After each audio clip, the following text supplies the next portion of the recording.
which stands, one nation, under God, indivisible, with liberty and justice for all. All right.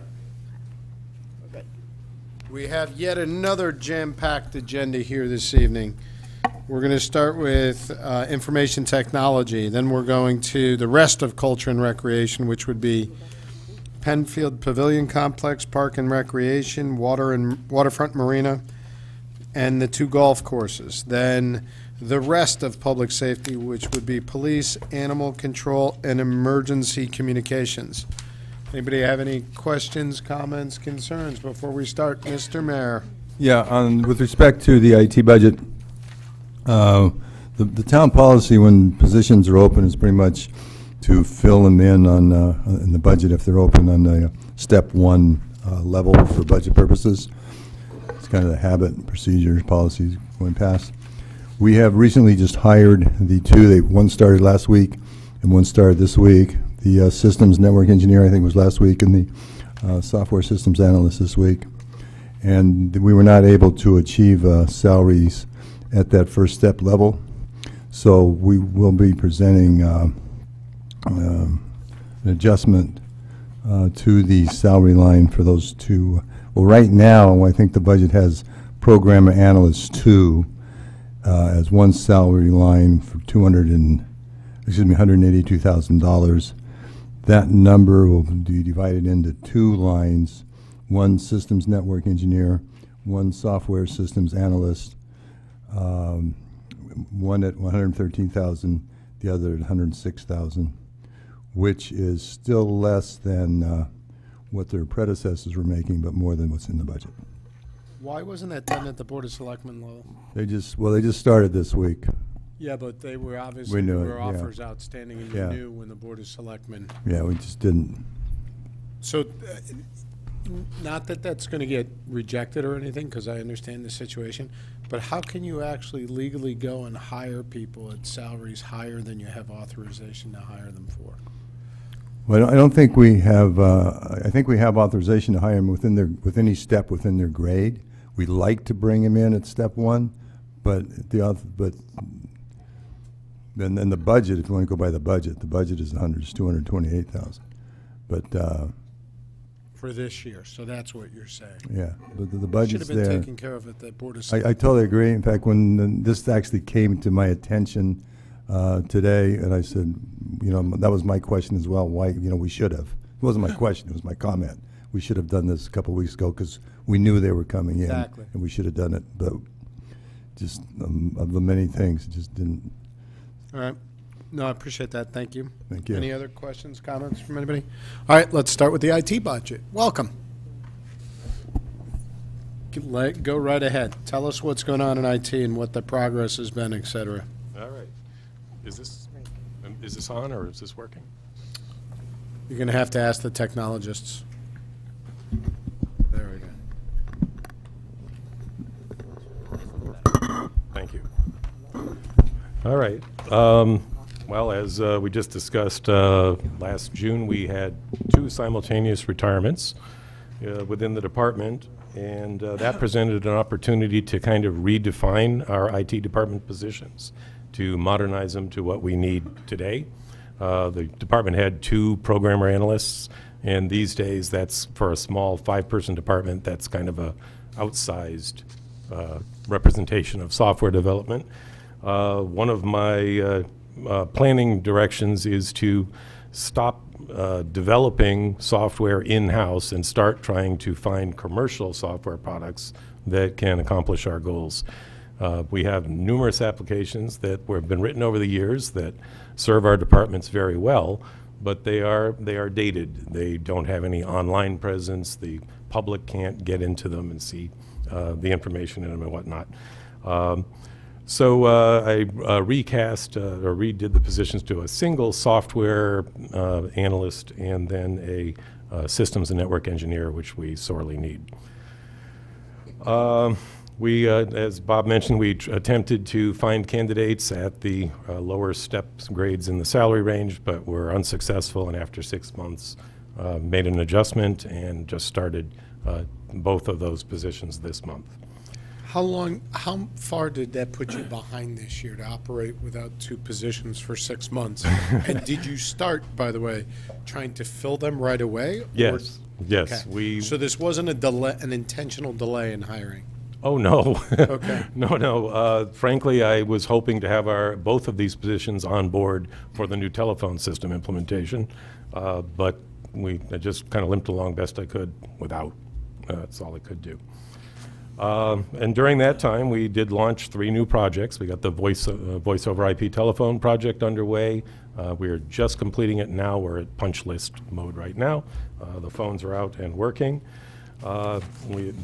Over the past year, it was all the RFP process to find architects to design our data center relocation project for the police department. And then we went out to an RFP again to find the construction contractor. And construction on that begins next week. And we're in the middle of a Windows 10 migration from Windows 7. We have to complete that before the end of the year because Windows 7 will be unsupported by the vendor come January. How many versions are you down on that now? Well, we've been at Windows 7. Microsoft has come out with 8.0, 8.1, and then 10, and now they've had several iterations of 10. But most organizations skipped all of those versions in the middle and are going straight to 10. Yep.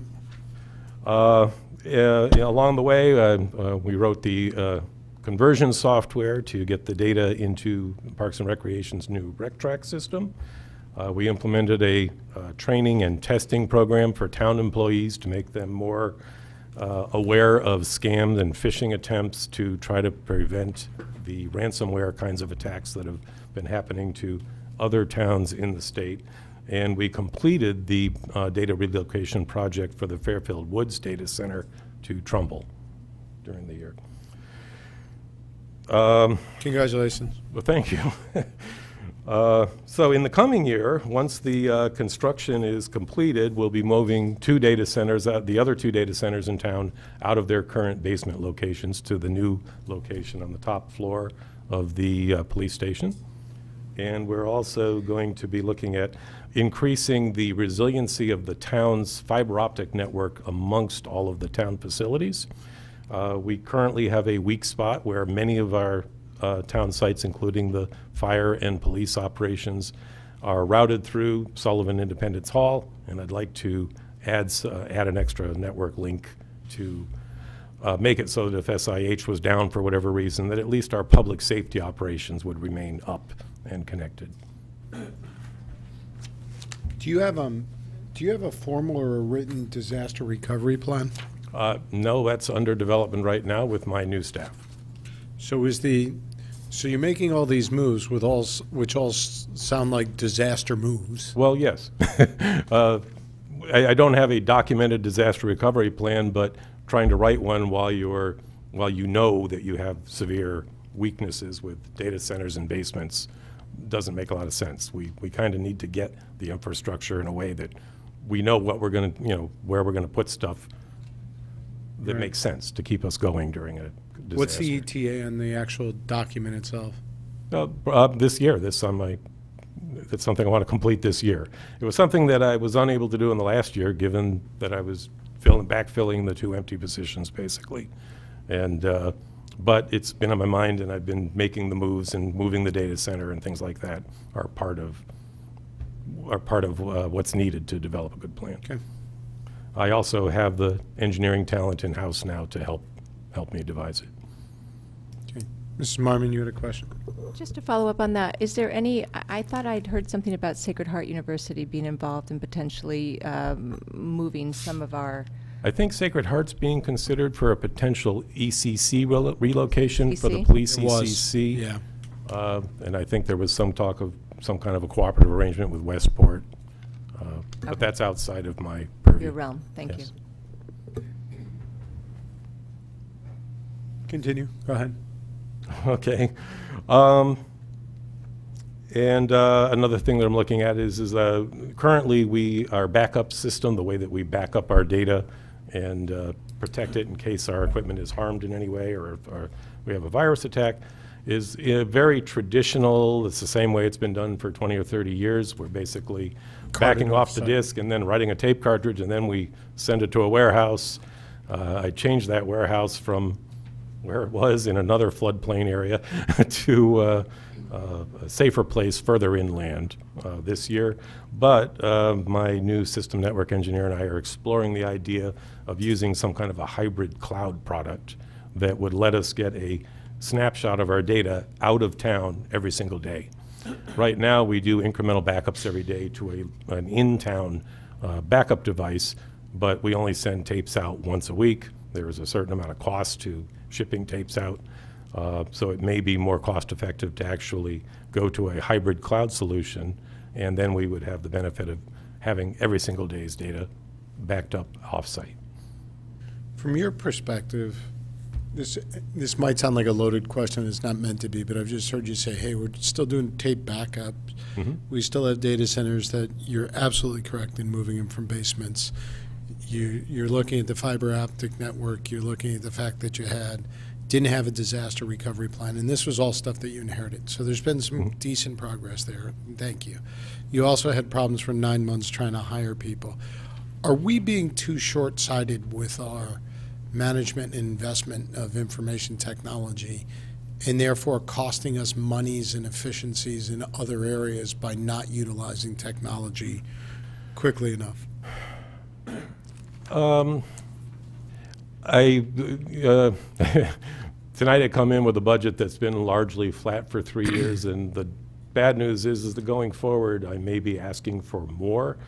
The things that I'd be asking for would be, for example, one of the projects that I'm looking to launch right now is an online permitting and inspection system. Right now, our departments process permits and do inspections, and it's all on paper. I can't tell you that doing it online electronically is going to save us money. In fact, it may cost a little more money, but it'll get us a lot more things that we don't have now. For example, a resident or a contractor could apply for an electrical permit online. You know, hey, we got to install 50 outlets in a hallway somewhere. You don't have to bring in your plans and show them that you're going to install the outlets. You could pull a permit. See, I would argue stuff like that actually saves money over the long run. It speeds up the process. And indeed, when the inspector's in the field, if he can tap right on an iPad that he's inspected this and it's pass-fail versus writing it down, carrying it back to the office, and then transcribing his visit, I agree. Whether I can say, oh, you're going to save a position or do more we're going to make more money or sell more permits because we have the system, that's debatable. We might get better participation. You know, some people might be more likely to avoid skipping pulling a permit for a project, which saves them a headache down the road, saves us a headache down the road.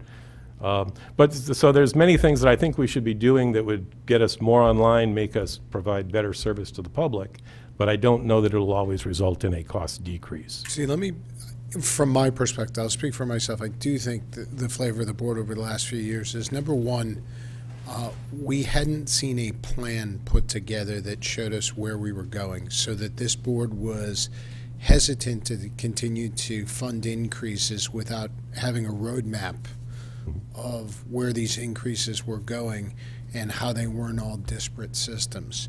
But number two, I don't think this board ever felt that we were, at least myself, I never felt that we were investing enough in technology as the enabler that it could be to save cost and to speed transactions and to make it easier to work with the public. So I'm happy to hear that. Well, if I'm you, I would never be hesitant about bringing those ideas forward. Now, we'd have to have a conversation about them and what it does. But it was always a hesitancy because no one could really tell us where we were going, not because we don't believe in technology. I think candidly, we're kind of woefully behind in some of our practices and policies. Yes, yes. My goal is to get government online. Right. Quite simply. Many towns are accomplishing that in some way. I wouldn't say that we're way behind the curve, but we're certainly not leading the curve. I'd say we're in the pack right now. But my first year here was look at what's there, try to fix things that need to be fixed right away, lower costs, and do it in a cost-neutral way. This past year, with the 2 retirements and seeking new help and starting a couple of projects, been a little buried, but I'm back to full staff, so. Year I 2 hope now we- you're through, right? This is You've been my here second 2 year. years? Yes. Okay, Yep. that's what I thought. Can't believe you don't have everything fixed. What's wrong with you? Does anybody else have questions on this right now? Mr. Walsh? Under your capital outlay, Mhm. you say printers, but you don't, everything else you say how many you're going to be buying. The printers, you don't have any detail in regards to, is that one printer or is it multiple printers? I'm allowing to buy several. I don't necessarily know, I don't have printers identified. I'm going to replace that one today, and I'm going to replace that one tomorrow. We tend to run printers until they die. So I don't know what the mix will be of the types or models of printers I'll be. So without knowing what that mix is, how did you come to $11,700? That's about what it's been each year that I've been here on average. Sometimes I have to buy a couple of $3,000 printers and a few smaller ones. Sometimes I'm buying nothing but little printers. Mr. Walsh, on page 160, it does break it down. The one page 160.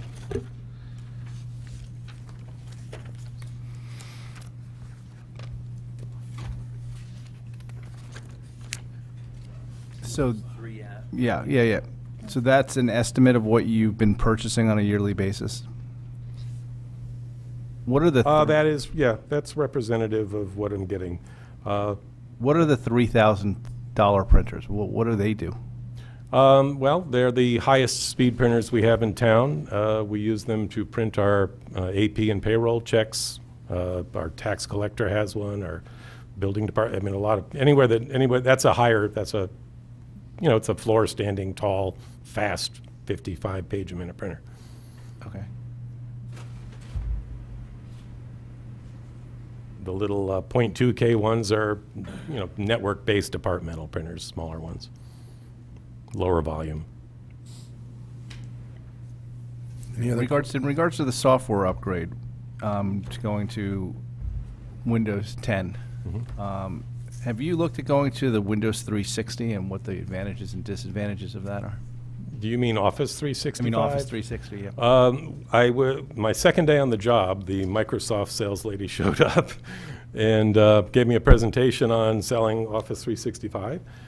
And it was a net increase over what we were already paying with some advantages. The advantage is that you get the updates every month or two. They push out updates, you get updated, or at least they view it as an advantage. Frankly, I view that as a nightmare. Because, I've got a bunch of people that are used to their software working a certain way, the menus across the top look a certain way, and then the vendor overnight sneaks in an update, and all of a sudden, Mildred can't find the print button anymore because they moved it somewhere else. So although Microsoft would like to get everybody in that kind of a subscription mode, I kind of would like to delay it as much as possible, and the proposal given was more expensive than doing what we're doing now, which is buying the product, upgrading at our time, and we just pay software maintenance. That's one of our software lines in that.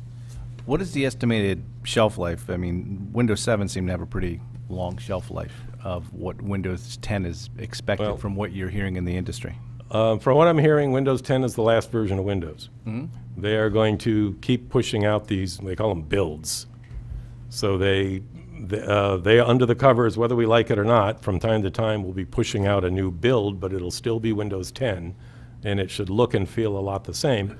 Over the past year, if you've been plugged into the tech news, Microsoft has twice pushed out a build that has damaged things, whether it deleted files unexpectedly or failed to pull or maintain its license properly. Frankly, I fear the Windows 10 reliability and stability. Normally, we test our software on the next version of Windows before we release it. That's been part of the reason why we've not upgraded until now, is that many town software products, we have to wait for the vendors to catch up.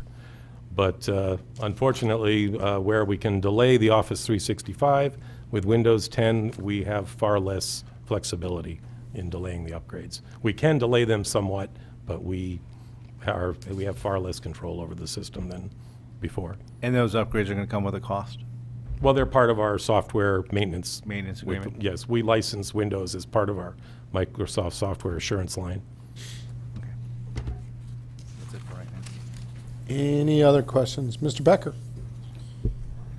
What about moving towards, some cities have moved to using Google for some of their items as their office suites, driving their costs down, even their email backend, open source like Linux, things like that, that are also known very widely from a security standpoint, running servers, things like that, but starting to sort of back away, especially if Microsoft's going to take this tack from a increasing cost and not great for us if they're going to start pushing builds right down to all the users. I would love to try Google Docs or something else. However, many of our town software products actually rely on the private Microsoft connections internally. So our enterprise resource planning system, Unis, it actually only works in Internet Explorer. We can't use Edge, we can't use Chrome, we can't use Firefox. Many of our town software products, and I think the same is with the tax assessor and collection software, it depends on the Microsoft OS and the Microsoft Office suite. It'll create an email connection and pop up an email if you extract something from the data. It's just at the moment our software is too married to the OS. Okay, thank you. In regards to that building inspector software that you're looking at and the online, would it be a requirement that people would be required to fill it out online, or are you going to have both options available? I don't think we're ever going to keep people away from the counters in town hall, but if you've ever been to town hall early in the morning, the parking lot is a zoo because all the contractor trucks are trying to find some place to jam their vehicle while they go in to pull a permit. I think many contractors would probably relish the chance to use an online system. And in fact, many of our neighboring towns use some of these systems, and if we happen to choose the same system that some of the neighboring towns use, that contractor gets to see all their permits in all their towns in a single dashboard. Same thing with a resident that may own property in more than one town. They may be able to see the status of their permits for both properties if they own in two places.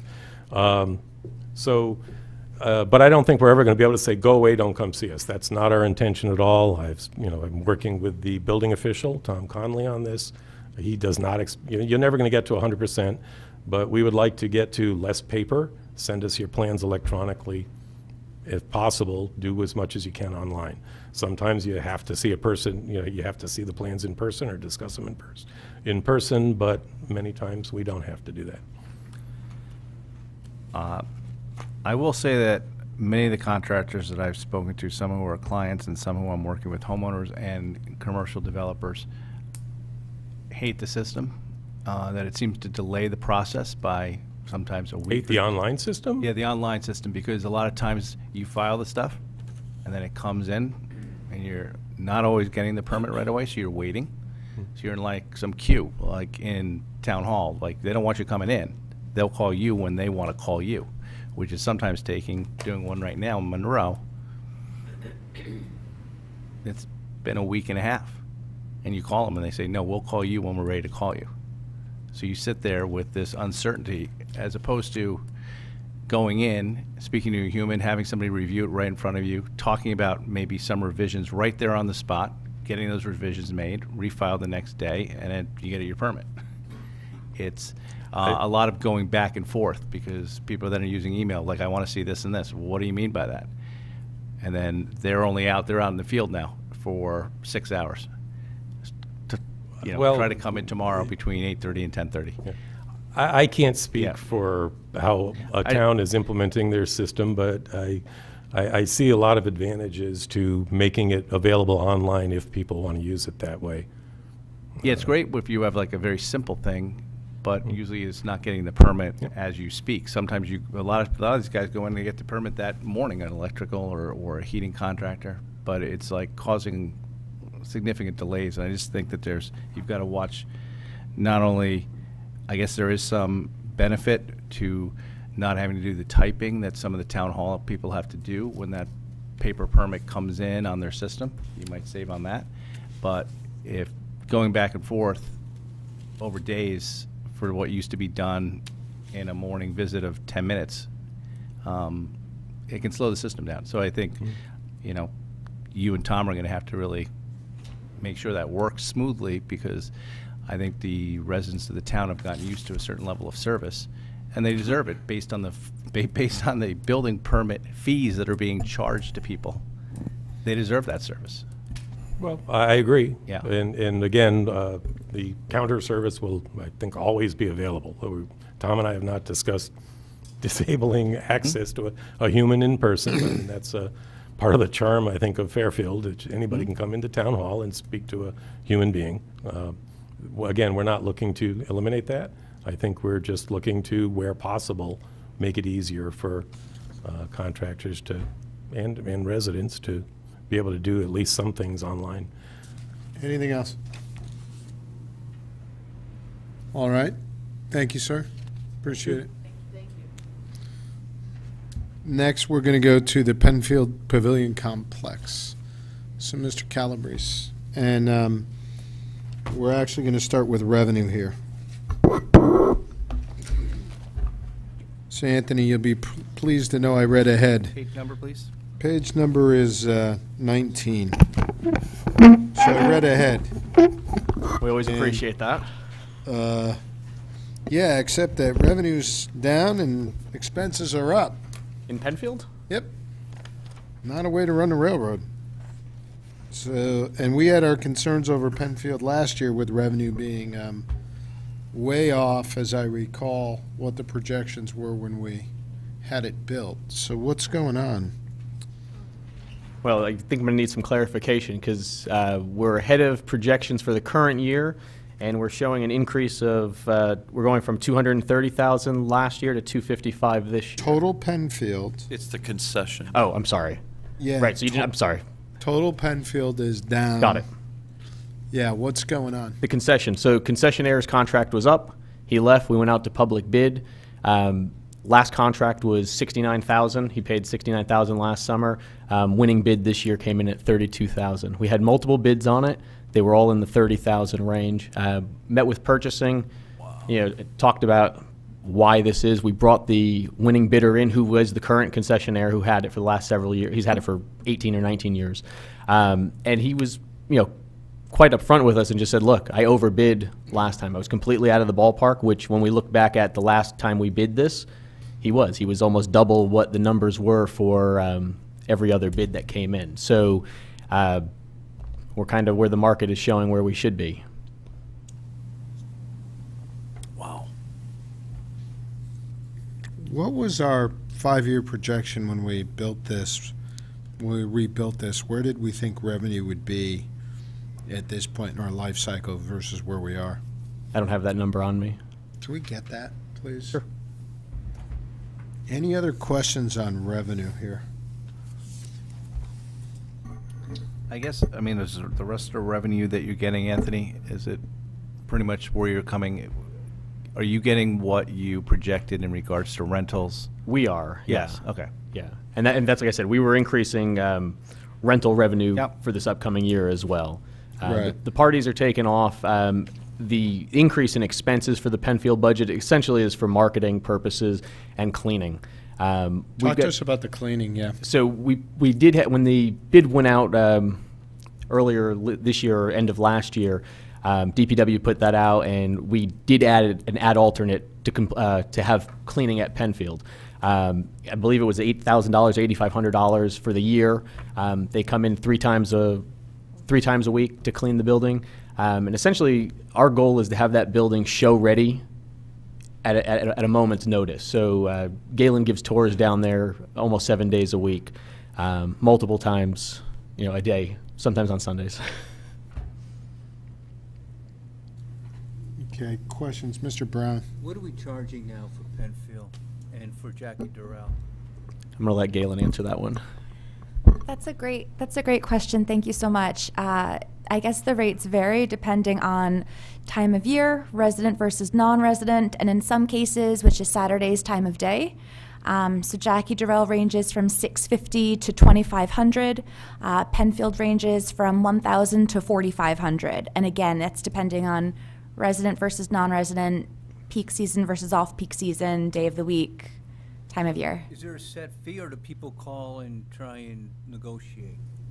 We really don't, at this point in time, we really don't negotiate. We have, for like within 2 weeks of notice, been somewhat flexible with like memorial services or celebration of life services. So if they wanted something like an additional hour, we don't try to gouge people or overcharge them in any way. I'm sorry, could you just run those numbers again for Penfield, 1,000? Of course, excuse me. So Penfield Pavilion, I guess the smallest rental fee is $1,000. The highest is $4,500. For Jackie Durrell Pavilion, the smallest rental fee is $650, and the highest rental fee is $2,500. Thank you. What's going on with seasonal payroll? If you don't mind? Are we still off from revenue? I thought we were still on revenue. Okay, we're going back and forth, actually, because we just went to expense we were talking about. But we can go back to revenue. Go ahead. Mr. DeWitt? Thank you, good evening. I see Carl Dickman down 2%. No, we're just staying on Penfield. This is all I about thought you said Penfield. all revenue. No, just Penfield. Oh, I'm revenue. sorry, then okay. Go ahead. Anthony, with the projected revenue for this year, does that hit the targets on what we had forecasted we were going to get? It does. Okay. Yeah. For the current year? Yes. Okay. Which forecast are you talking about, Jim? The forecast that we were Last sold year. when we did the, when we were doing the bonding and paying for it. Well, we did not hit that. That's why I asked the question. The original option, Yeah. whatever it was, 7A or, Yeah. I'd have to double check those numbers. It was more than $500,000, I'm pretty sure. Is it possible for you to do like a graph where it was predicted versus what we've been hitting? We could put that together. Sure. That's just what so I asked that- for yeah, earlier. Yeah. Yeah. So, Yes. Are we now in year summer 3 for the new Penfield? This is the second full summer, but Only the third. second one. Yeah. The We opened sec- up in 17, in March, April of 17. So third summer Third summer coming up. coming up. Right, but the selling season, you couldn't sell it before it was open and all that kind of stuff, Yep. because, yeah. Sight unseen. Yeah. Yeah. it'd be good to have that graph, and then we could add on to it every year. To Yeah, see, we could overlay you know, that. how we're doing. That's easy enough. And then in regards to the events down there's sometimes I get emails from, I guess, your department about like a comedy night or a Valentine's Day dance or something. What? Galentine's. It was Galentine's, yeah. Yeah. Are those events that you guys are hosting? That you're putting together events to try to raise more money? Correct. Okay. That's exactly what we're doing. Basically on nights where we know we're not going to get a rental, or nights that are tougher to get rentals for us, winter season, Sure. Wednesday, Thursday nights, things of that nature. So yeah, my staff has done a pretty good Okay. job of putting those things together. Those have been pretty successful? Very successful. Excellent. And do we serve alcohol at those? Some of them we do. Do we use an outside So contractor, we've or do we tried use our own people? Yeah, well, we've tried it a couple different ways. We've done the BYO, which seems to be our most popular way to do it. We've done it where we've had a caterer, so we've used their liquor license, and we've actually done it where the town has taken out a temporary liquor license and sold alcohol ourselves. Are we covered under insurance? Through risk management, we confirmed all of that prior to doing any of this. We have So dram yes. shop insurance and all Yep. that stuff. Okay. Yep. Okay. And so that's added revenue. Is that increasing the revenue of what you originally thought you were going to make, or is that just helping you supplement the income to get to where you need to get? It was helping us supplement to get to where we needed Okay. to be. Okay. But it kind of serves multiple purposes, because our goal is, the alternative way is to get people in the building. Sure. We figure once we get them there, they'll come back or they'll talk Yeah. about it. So Let me ask yeah. a follow-up on that. Where is that revenue recognized? In the Penfield 1 rental. So that line all item. those things are in Penfield Yeah. rental? Okay. Okay. Are you seeing less traditional rentals? And is that why you're supplementing it? Is that? From when I've started with Parks and Recreation, we were tasked with adding at least 10 to 12 events a year of our own community events. Okay. And so we're really just looking to supplement the pre-existing events that are taking place. Okay. Weddings and mitzvahs are a lot of the business at Penfield, but then a lot of the smaller scale parties as well. Engagements, birthday parties, retirements. We're actually doing a lot of celebration of life receptions right now, as well as retirement parties and such. Okay. It's a good mix. All right.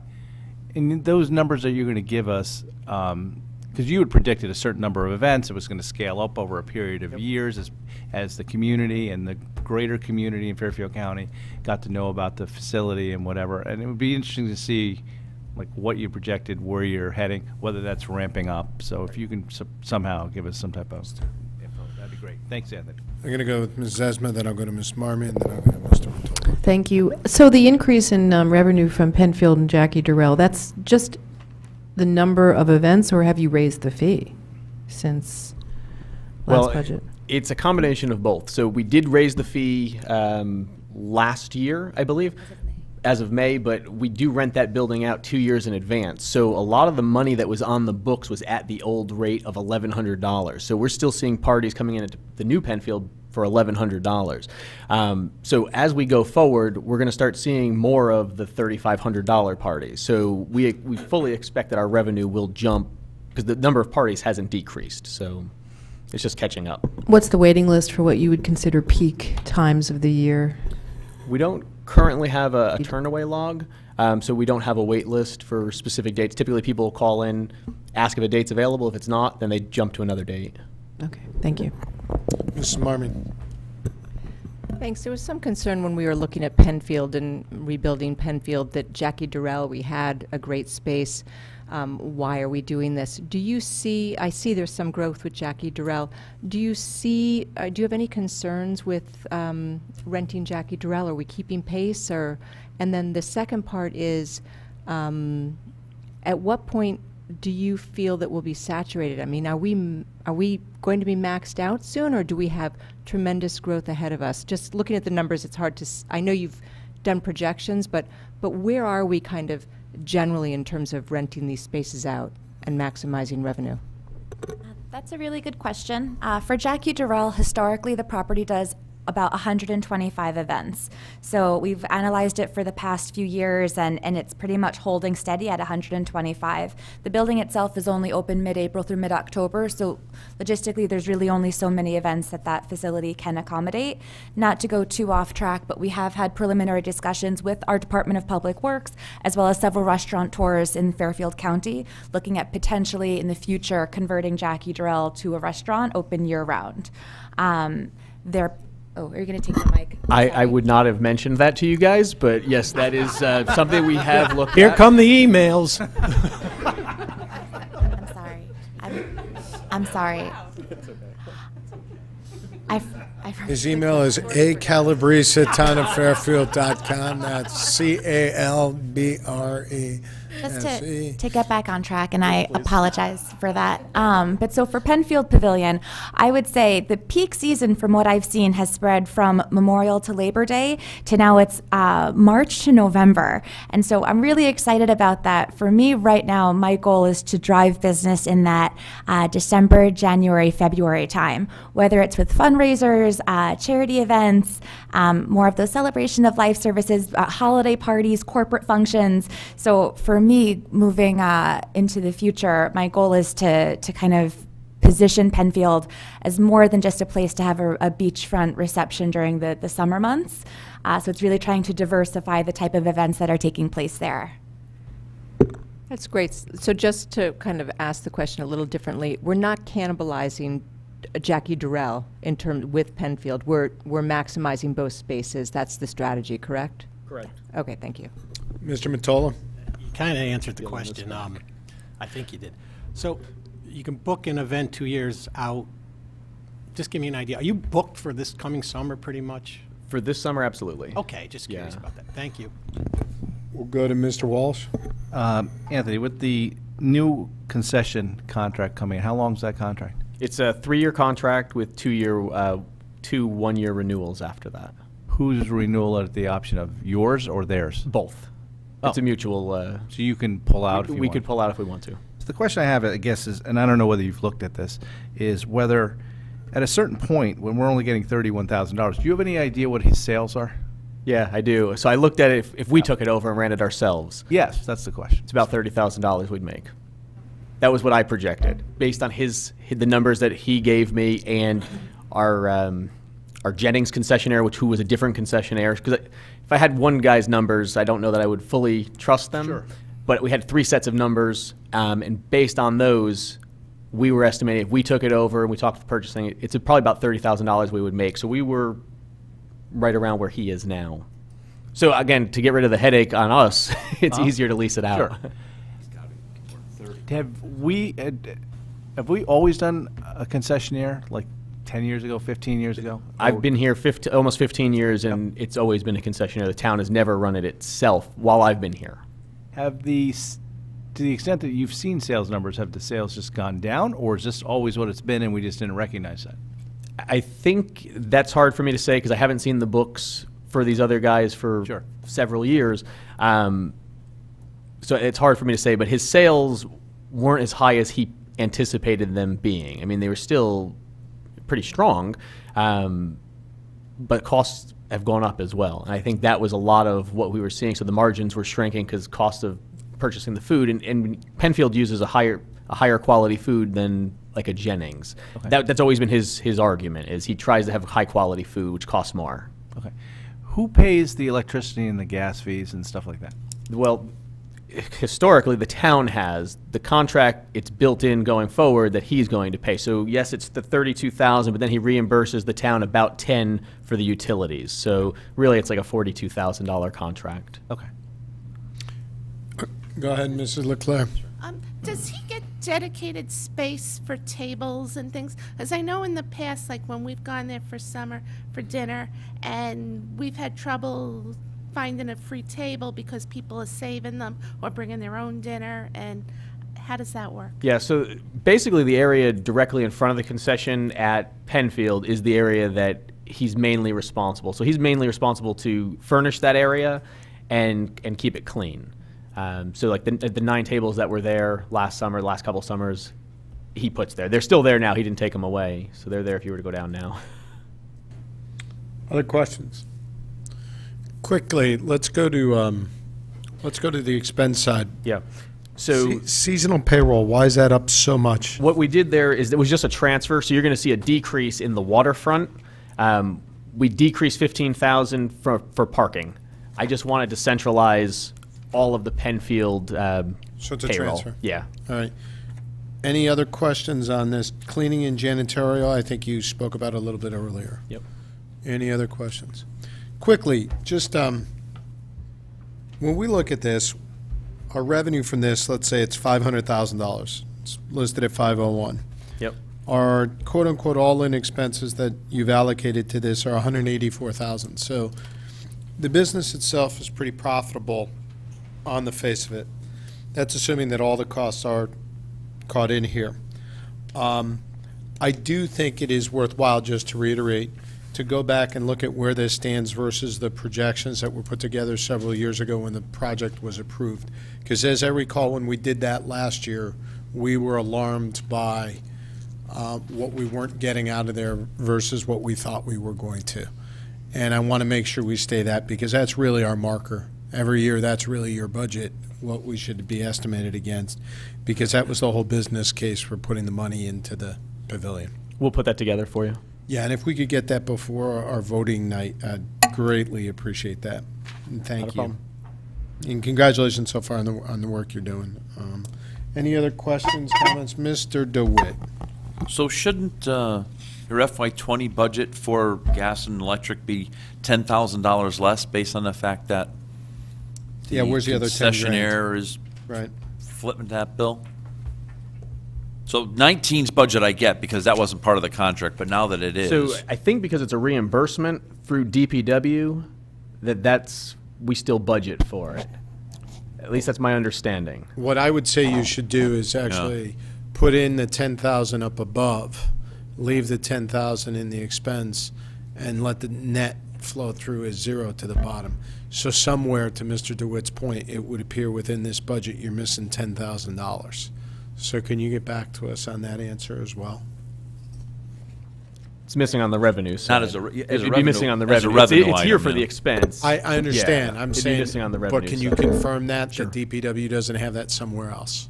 Yes, Do they have separate meters for the concessionaire? they do. Oh, so you know exactly what their numbers are? Yep. Okay. Anybody else? Seeing none, I'm going to move on from Penfield. Thank you. Let's go directly to Park and Rec. And that would be budget 7050. Let's start with revenue. The revenue lines start on page 19, right below Penfield. Mr. Calabrese, you just want to walk us through? Yeah, really not much changes here. We just took the 3-year average of our swimming and sail lessons at 8,500, so we kept that number. Some years it's more, some years it's less. It really just depends on the weather. Our programming number, we bumped that up to 160,000 last year. We were comfortable, we hit it, so we wanted to stay right there. The miscellaneous parks stuff is also a 3-year average at 9,600. Again, sometimes we've had years where that's a little higher, sometimes it's a little lower, but 3-year average we were safe with. The tennis concession increases by contract at the 97 and change. And then field rentals, we're at, we believe we'll be right on target for another 175,000 since we are charging pretty much every youth group that uses our fields now.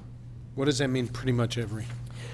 Well, we've got both little leagues don't, the two boys little leagues and the girls little league, they don't pay per player like the other leagues do, but they do contribute a lot of money towards maintenance and remodeling of fields, so Right. it evens out. What is miscellaneous park, Anthony? Miscellaneous parks ends up being, Like, what is it? Like, what's that definition? I wish I can give you a real good definition Oh. of what it was. There's miscellaneous items that come through the Parks Department Okay. cash register. Okay. I don't want to say specific items because I know I'm going to be wrong. Yeah, no, that's fine. But that's where That's they come fine. from. Okay. Okay. Mr. DeWitt? Where do you, oh, God. Where would we see the revenue from that nice book you get every year for tennis classes and all the services you offer through Parks and Rec, along with the camp kind of revenue? I will pass that out to you right now. Wow, good segue, right?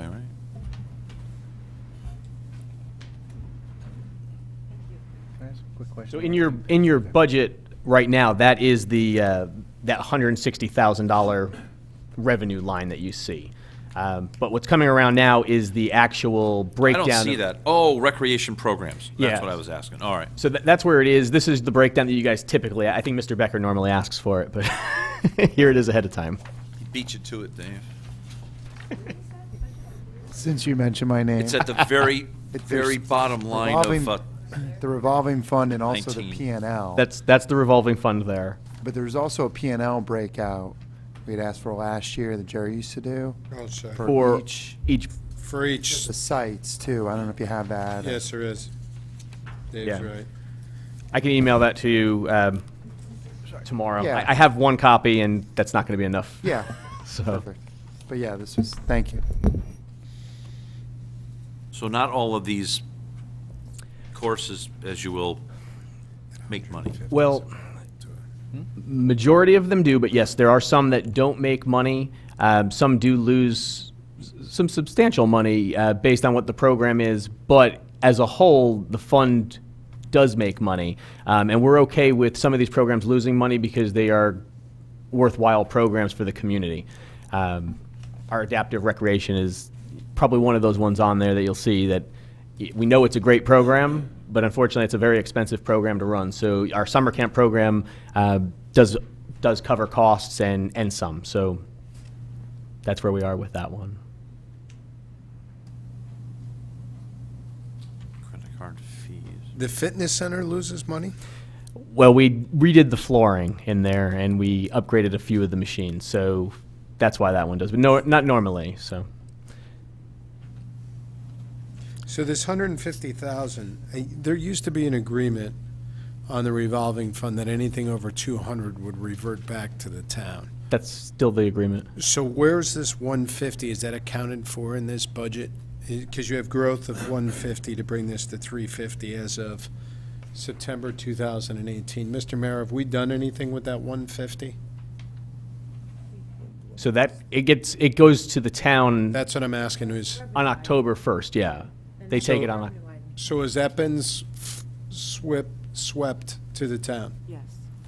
Yes. this year? Where does it go? Yeah, as Yes. Okay, so what are we budgeted to sweep next year, and is that accounted for in the budget?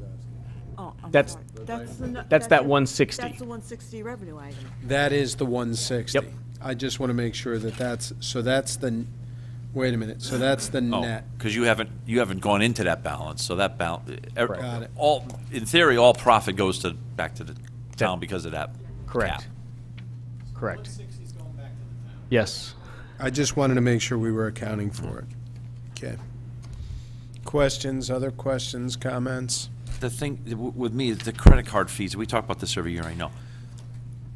If you're going to pay your taxes using anything other than walking into the office, there's a fee, right? If you want to use your credit card. Yep. So why is a revenue-generating entity eating 180,000 of credit card fees? Customer service is essentially all we chalked that up to about 12 years ago when we went online registration. We didn't want our consumers to essentially see that.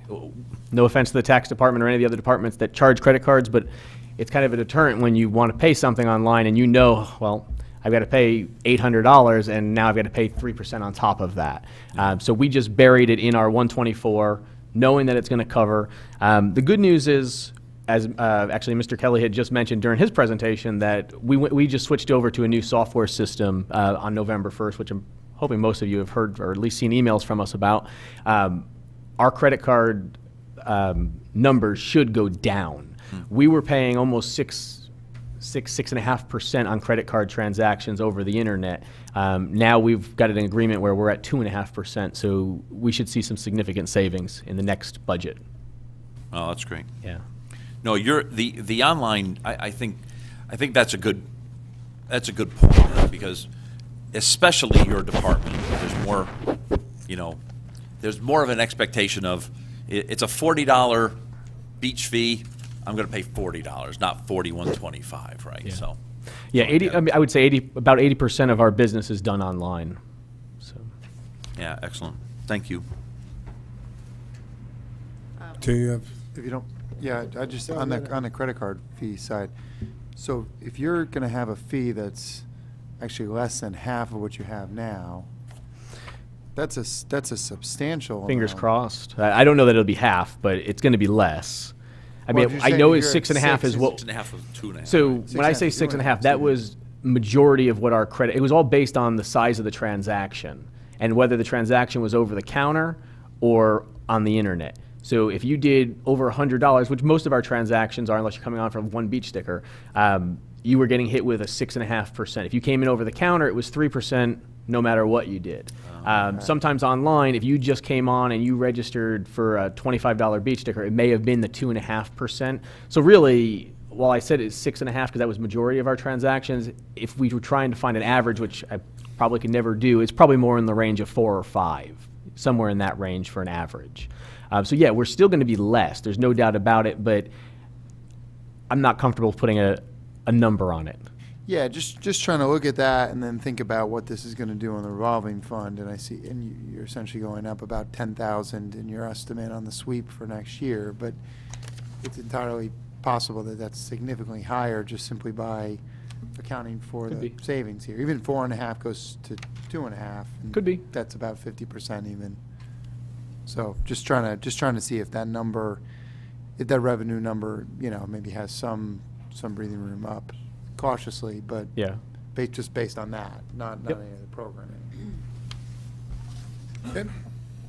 Yes, Mrs. Esmond, I think you had something.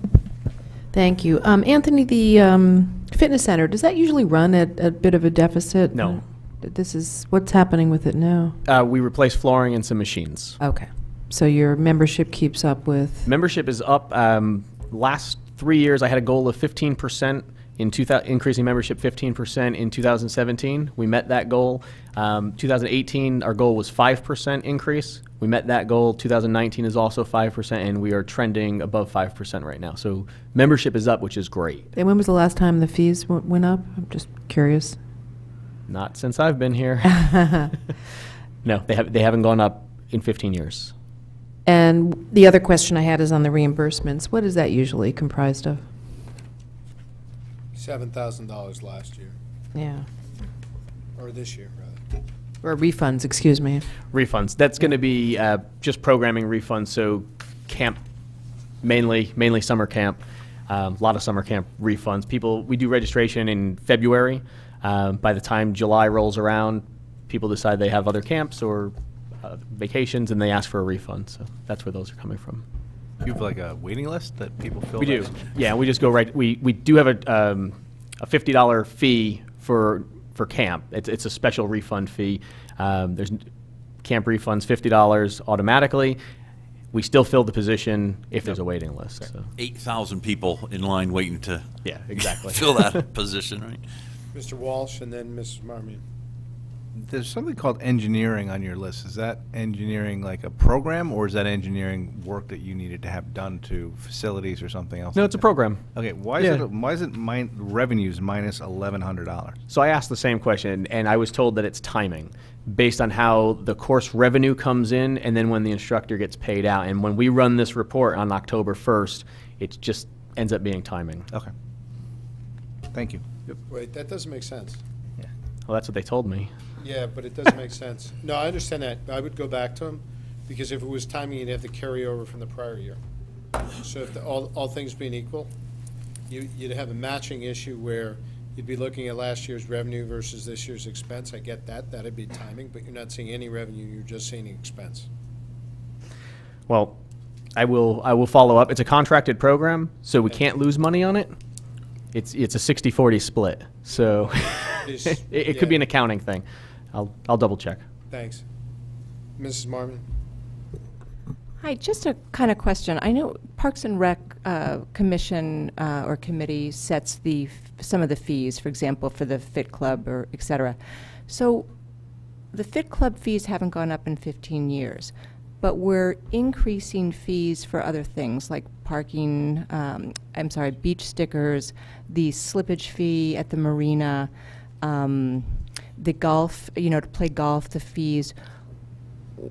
What's your strategy here? Because it doesn't seem equitable across the board for the residents of the town. I would disagree cautiously. Okay. It ends up being market value is what you have to look at. And right now, to go join Planet Fitness, you can join for, you hear it all the time, $10 a month. We're at $130 for the year for a regular 18 to 61-year-old adult. $130 divided by 12 is a little over $10 a month. So we're right at that range. You want to go join the Edge, you're going to pay $19.99 a month, but they also offer classes. We don't have class space at our facility, so we can't compete with that. So it wouldn't make sense, for me, I don't believe it makes sense to raise our rates, another $15 to increase that when we don't have the same things that we can offer. I mean, our fitness center is what it is. We've got some great machines in there. We've got a nice space. We've got, good locker rooms. It's never crowded. We've got fantastic hours, 7 days a week. We're open most holidays. We're even open when the town typically closes, for snowstorms. We've got some dedicated workers. So I think we're where we should be. Whether or not that ends up being fair, I don't know, but I think we're where we should be. All right, so we can perhaps revisit the market value discussion when we get to some of the other fees. Yeah, we can. Thank you. Anybody else? Great. Let's make sure we hit the expense side here, which is page 246 and 247. The biggest driver here is the salary, the payroll. Yep, full-time payroll. And you can see that a lot of that's contract settlements, 3 years. Correct. Questions, comments on salaries? There's been no positions added in this area. Seasonal payroll, is this one of those that's went down because of a transfer to a different area, or what's the deal here, Anthony? Yes, exactly. This one has gone down because we transferred into our 124, that revolving fund. That was our adaptive recreation, the summer camp we took out of that. Any other questions, comments, concerns on these items? Okay, there's nothing for capital outlay really that I see here. So with nothing else, I think we're done with Parks and Recs. Let's move on to the waterfront and the marina. Let's go back to revenue here, which is probably page 20, I believe.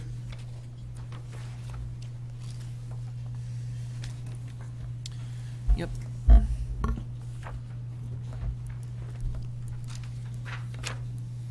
Go right ahead. Okay, so as far as revenue goes here, we are up with beach stickers. We increased $25 for our non-residents. We were at $175 per sticker. We went up to $200. So that's where that increase is coming from, the projected increase. We held steady on beach parking, provided it doesn't rain and we get a decent summer. We're going to be right there. We were right on it last year. The next one is the boat dockage fees. You see a 3.9% increase, and this increase is coming due to the 5% increase of boat slips down at South Benson.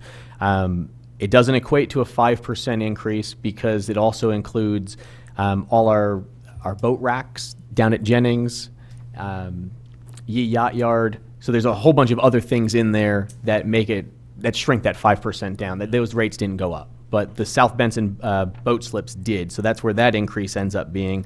And as you can see, it's only about $25,000 over last year. 5% gets us about $25,000. And then the winter storage, that'll stay roughly the same, typically does. And our concessionaire, same thing, went out to bid. This one came right back where it normally is in the 22 to 25 range. So that's why we're where those numbers are. All right, questions, comments on this? We'll go to Mr. Mottola first. So Anthony, I think I gave you a heads up on this a couple weeks ago. So we've been getting a lot of emails about the marina and the fees going up. And so can you just explain what happened there with respect to the process? And then can you, maybe, I think it's you, give us an update on, and maybe Mr. Flynn can help me out on this, I'm trying to remember, on, there's the quote master plan for the marina, at least we had meetings about requested that. Yeah. Yeah. So those two things. Yep.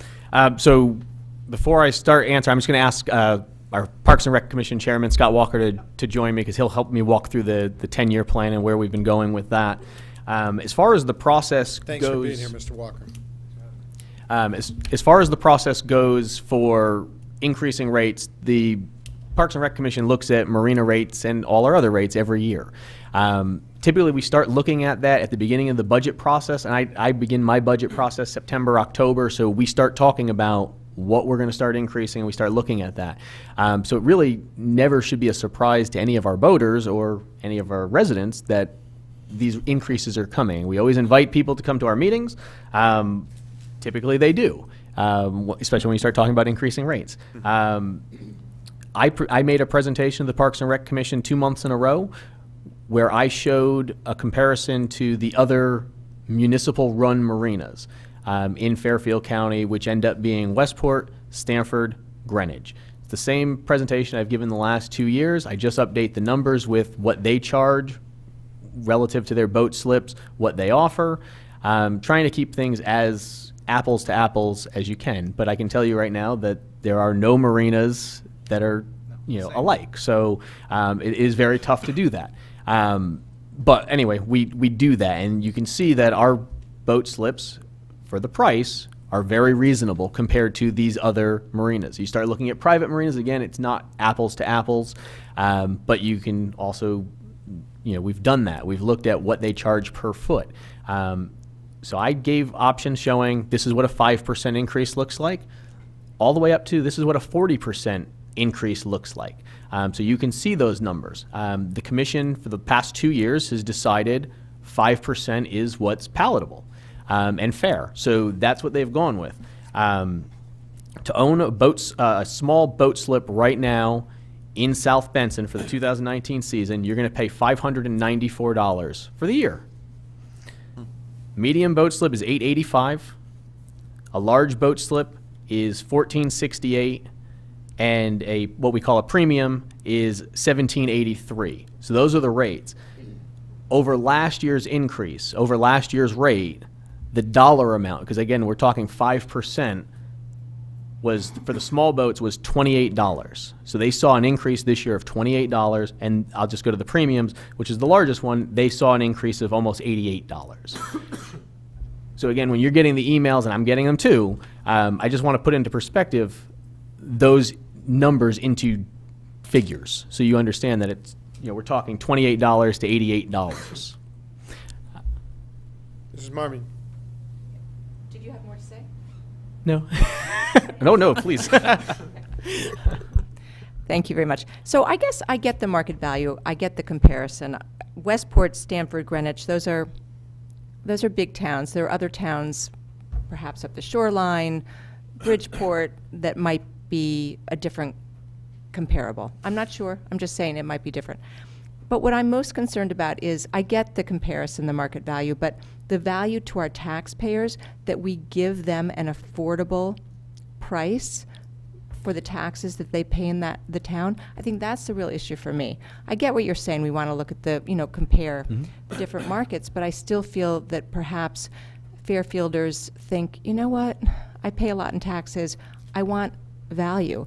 So do you know what I'm saying? Absolutely. That's my concern. And then the same thing with the beach stickers. It's expensive, and the beaches are beautiful, and there's such a value to living here with having access to those beaches. I don't want people to feel like, God, I'm being ripped off, nickel and dimed at every turn, because it does add up. That's my concern. So I'm not sure I agree with the strategy that you're taking, because you're continually increasing every year. But if I may, as I believe all of you guys know, we sit here right before you guys, and we go before the Board of Selectmen and the RTM, and the same message that we get year after year is bring in more revenue. There's only one way to do that. Right? You have to increase rates. Let's go to Mr. Mottola, and then I'll... Yeah, I think I kind of disagree with Sheila. I think it's a balancing act. I don't want the Fairfield taxpayers as a total subsidizing the marina, for example. I'm not saying they are doing that to a certain extent, and I understand it's a balance. So that's kind of how I see it. See, I agree with Mr. Mottola. If you don't charge, and admittedly that the market rate is difficult to calculate, right? Yeah. Because of all the things that you pointed out. If you don't charge the market rate, you are actually having the entire tax base subsidize something that's limited to a number of the citizens, a subset of the citizens, right?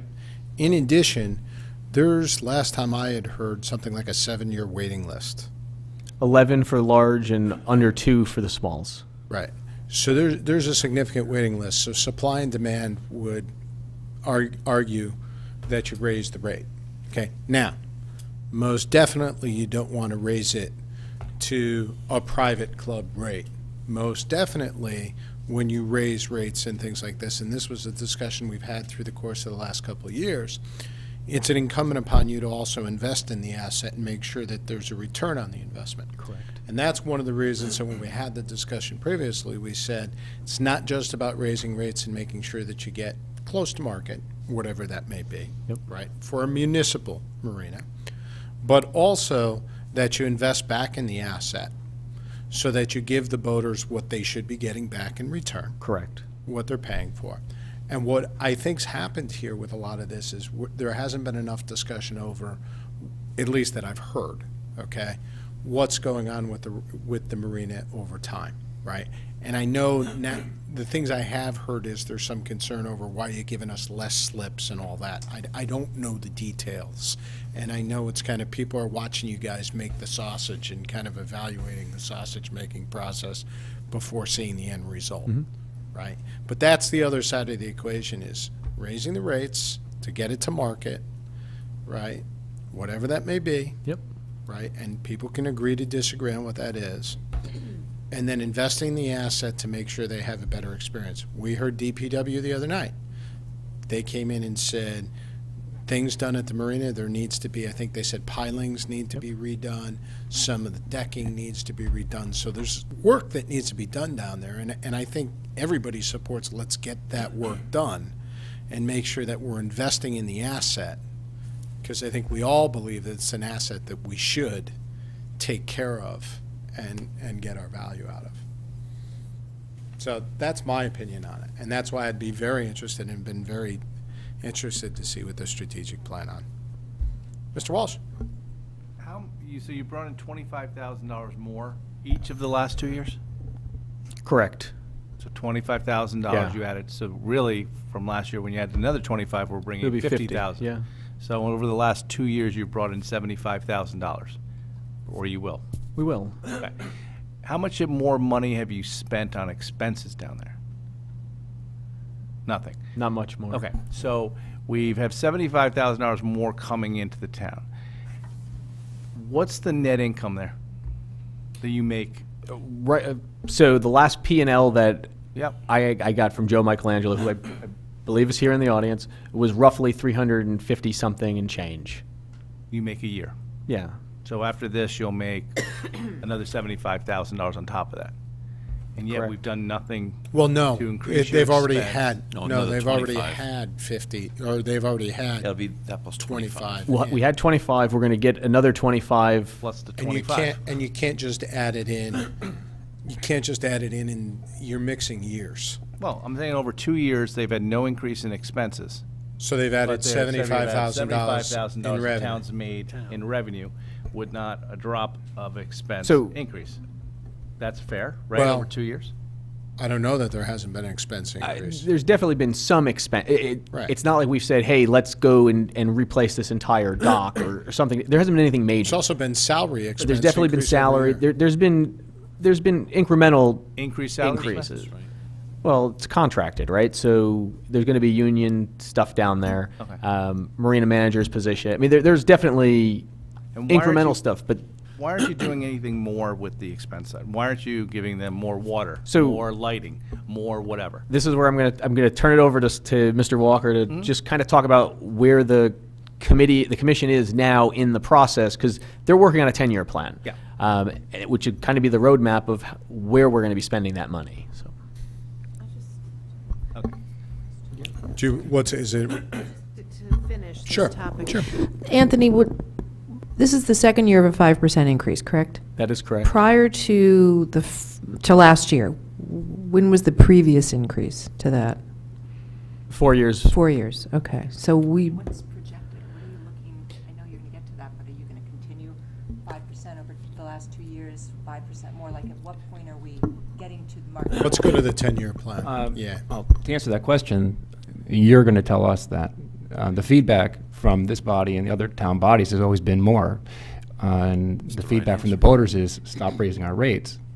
But there's no interest on the part of the commission to arbitrarily raise rates. If you said the marina's doing just fine, we don't need any more money, there would be little support for raising rates. The only reason that we are entertaining raising rates now is because the feedback from the town bodies say we want more money. The marina operates well into the black. Your position is we want more money. The voters' position is the marina should be operating at break even or close to break even. I think, and I maybe. I'm not saying which is right or wrong. No, I'm no, just saying that's let's- the feedback. I think what we said to you is you should charge the Market fair market rate. value, not just charge for the sake of charging and We're nowhere increasing near market fees. rate. Which is what We're you nowhere. did. We're nowhere near If the market rate. value doesn't change next year, you shouldn't raise the rates. Right. But we're nowhere near market rate. Oh, okay. See, and that's the issue. So that's the- exactly. I think, quite frankly, I think what you just said is short-circuiting, and that's what you said in public to other people, is, no, the town bodies are telling us more money. Yes. And what we've always told you is, no, get to market rate. If market rate is more money, charge more money. If market rate is not more money, then don't charge more money. That's very simple. So to just say, no, we're being told to raise the rates, that's a bit misleading when we said charge the market rates. I would disagree a little bit. The feedback from Clearly. the RTM was one word, more. Was Well, that's not market this rate. body. I get that, but we report to, I'm not sure. Okay, exactly- but would you say that, you just said, we heard it from all the town bodies, and you said Yeah, us. okay, so, all right, fair enough. As you said earlier, market rate is a little nebulous. Is market rate $110 a foot at Captain's Cove, or is market rate closer to what we're paying, what the small boats are paying, $27 a foot? Or is it what the large slip holders Well, are I'm going to go holding? back to 2 seconds ago. You Yeah. just said that we're nowhere near market rate. Right. So obviously you define market rate. I have an idea where it probably should be. Okay, so what's that? Well, it's north of $27 a foot. And where are we? We are at $27 a foot. For the small boats, we're at 27. How far north are we? I'm sorry. How far, when you're saying That I can't answer that tonight. Well, are we 5%? Are we 20%? I mean, rough numbers. we It's not something I can- can't do that. I can't do that. It would be somewhere between $27 a foot and 110. I can't answer that question. That's, you can't, like, if we were going to compare For the public to. marinas. We can't really compare it directly to, say, Westport, because our facility is not the same Quality, right? So it is a difficult So you're taking number. a discount off We're that. definitely taking a discount. Right. What do they charge per square foot? I'd have to look at that. I don't Mr. have- Calabrese? yeah. I mean, I don't have the numbers off the top of my head. Okay. Well, and a discount for the fact that we haven't yet invested in it makes sense. And Captain's Cove gives a lot more amenities in our marina, so I understand what you're doing, and it's a hard thing to pin down. And you've been honest about that. That's fair. But it goes back to, I mean, at what point, I don't know what the market value is, so what are we anticipating? 5% over the last 2 years, what are Well, we that's- looking at projecting? Exactly. We need to have And some I think that's a sense very of fair where we're point. going. I believe right now the commission is basically set on, these are the rates right now until we have a plan going forward, right? That's where we are. We're comfortable where we are. We're well into the black, but now that we're looking at this 10-year plan and potentially investing in the marina, as you guys have mentioned earlier, there's been talks of potentially losing slips. If we lose slips, that means rates are going up. We have to make up for that revenue because, again, if we're pulling in $360,000 a year, you guys are going to expect us to continue to pull in $360,000 a year. You're not going to say, okay, $100,000 is now good enough. Mr. Walker, talk to us about the 10-year plan so that we know where it is. And thank you. Yep. Okay, so we took our first step in the 10-year plan, which is actually probably not a 10-year plan. It's more like a 5-year plan or a 6-year makes plan. sense. Yeah. We took our first step, and we came out of our subcommittee last night with approval to go to a public hearing for the marina, for anybody who wants to attend, but mostly for the boaters, with a plan that was developed by Race Coastal Engineering. They're the town consultant that did the evaluation of the marina. It was their conclusion that the marina is nearing the end of its useful life. So we asked them to put together what the marina should look like. And right now, if anybody has a boat down there, I apologize. The small boats are rail to rail, right? So they rub on each other. Basically, you have a fender between them, but they're rail to rail. Same thing up through F dock. And then when you get to the larger docks, G and above, they all have pilings, and they're tied off on the pilings. So Race comes back to us and said, well, if you're going to build a marina to current standards, it's not code, but current marine standards, you would have finger, boat, finger at all conditions. So every boat would tie up to a finger, not tying in, say, stern first as they do on A through F with the little hooks. Right. That's not an ideal application. It's actually a little dangerous.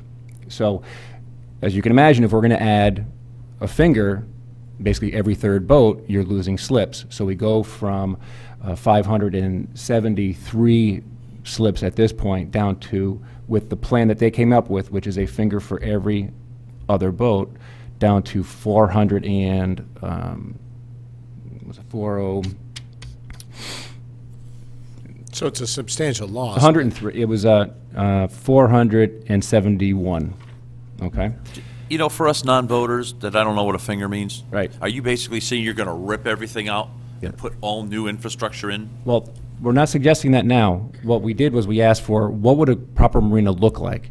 And it's, Right. this is what it's supposed to look like, and then we would dial down from there, depending on feedback from Yeah, this but again, I body, don't know other what, town bodies. I don't know what. A proper marina. Proper marina means, Okay, right? proper marina would be that the spacing between the boats is industry standards. The spacing of the fairways, which is the equivalent of your street, is industry standard, and none of which we meet now. For example, the fairways, which is the equivalent of your street, Yep. are supposed to be 1.5 times the length of the largest vessel on that street, okay? Right now, we have fairways that are as small as 60% of But does recommend. that mean mechanically ripping Yes, out if- the stuff and putting new stuff in? The is what it plan is, that we, Mass? the plan that they are recommending would be a complete remodel, tear out, rebuild. So what's a ballpark cost for doing something like that? Ballpark. Well, again, so just so we're all on the same page, we're not at the point where we're making any recommendations, Right. okay? Ray says that their opinion of probable cost for a rebuild is $5.7 million. That does not include water, and it does not include electrical. Water's a must-have, and electrical is a must-have at some level. You would need at least post lighting up and down all the docks. Whether or not we included ship-to-shore for all the vessels or a certain number of vessels, that would be, it would be a need for some vessels. It would be a very nice like for other vessels. But you don't have a choice, really, but to do something substantial down there over time. I'm not saying related to how many slips. I don't know enough to do that, but Right. the docks are in such a place that if we're going to offer a marina service, Yes. much like the clubhouse at the golf I was course, just gonna this is say, the this is cost another of being in clubhouse. business. Right? Is that a fair statement? That is a fair statement. It's, the marina has not reached its end of its useful life, but you're, within a decade. So it's time to do something. Mr. It- Tola. Is redoing a marina kind of similar to when you're redoing a building, for example? If we wanted to just replace everything we have and keep the same layout, would that violate some type of a code now? To the best of my knowledge, it would not violate any code. There are no codes as far as No marina there's code, no like marina building code, but codes? there are marina recommendations as to what it should look like. I don't know if there'd be a lot of support to do that on the commission level. In my mind, it would be, my house is too small. I have one bath, 3 kids in high school, and I'm going to tear it down. And I'm going to build the exact same house again. I hear you. Right? It's But the only reason why I say that, and this is just me thinking here, is you said a little while ago, Anthony said there's like an 11-year wait list. there are over 700 people on the wait list. Yeah, so I mean, Right. to me, 770. that's, people see value in the way it is right now. Well, and That's all. I've certainly heard that the value is The value. inexpensive. Exactly, the And value. the biggest thing that I've heard just in the ether, right, has been the number of slips that are going to be lost. Right. People have been complaining about that because obviously, But I would just, if I may, I mean, you mentioned before, Anthony, the apples to oranges comparison. Our marina compared to Westport or another marina, it doesn't really compare. So when you look at market value of what we're charging versus what a Westport, which I know is a town facility as well, but what they're charging, but they're at the low end of the scale even at that. That's what he just said. right, but if, again, I haven't seen your comparables in terms of the other towns, so it's kind of hard to figure this out, but, I think that's where some of the pushback is coming as well, that we're not a beautiful, I mean, it's a great marina, but, it needs work, and we're increasing the fees.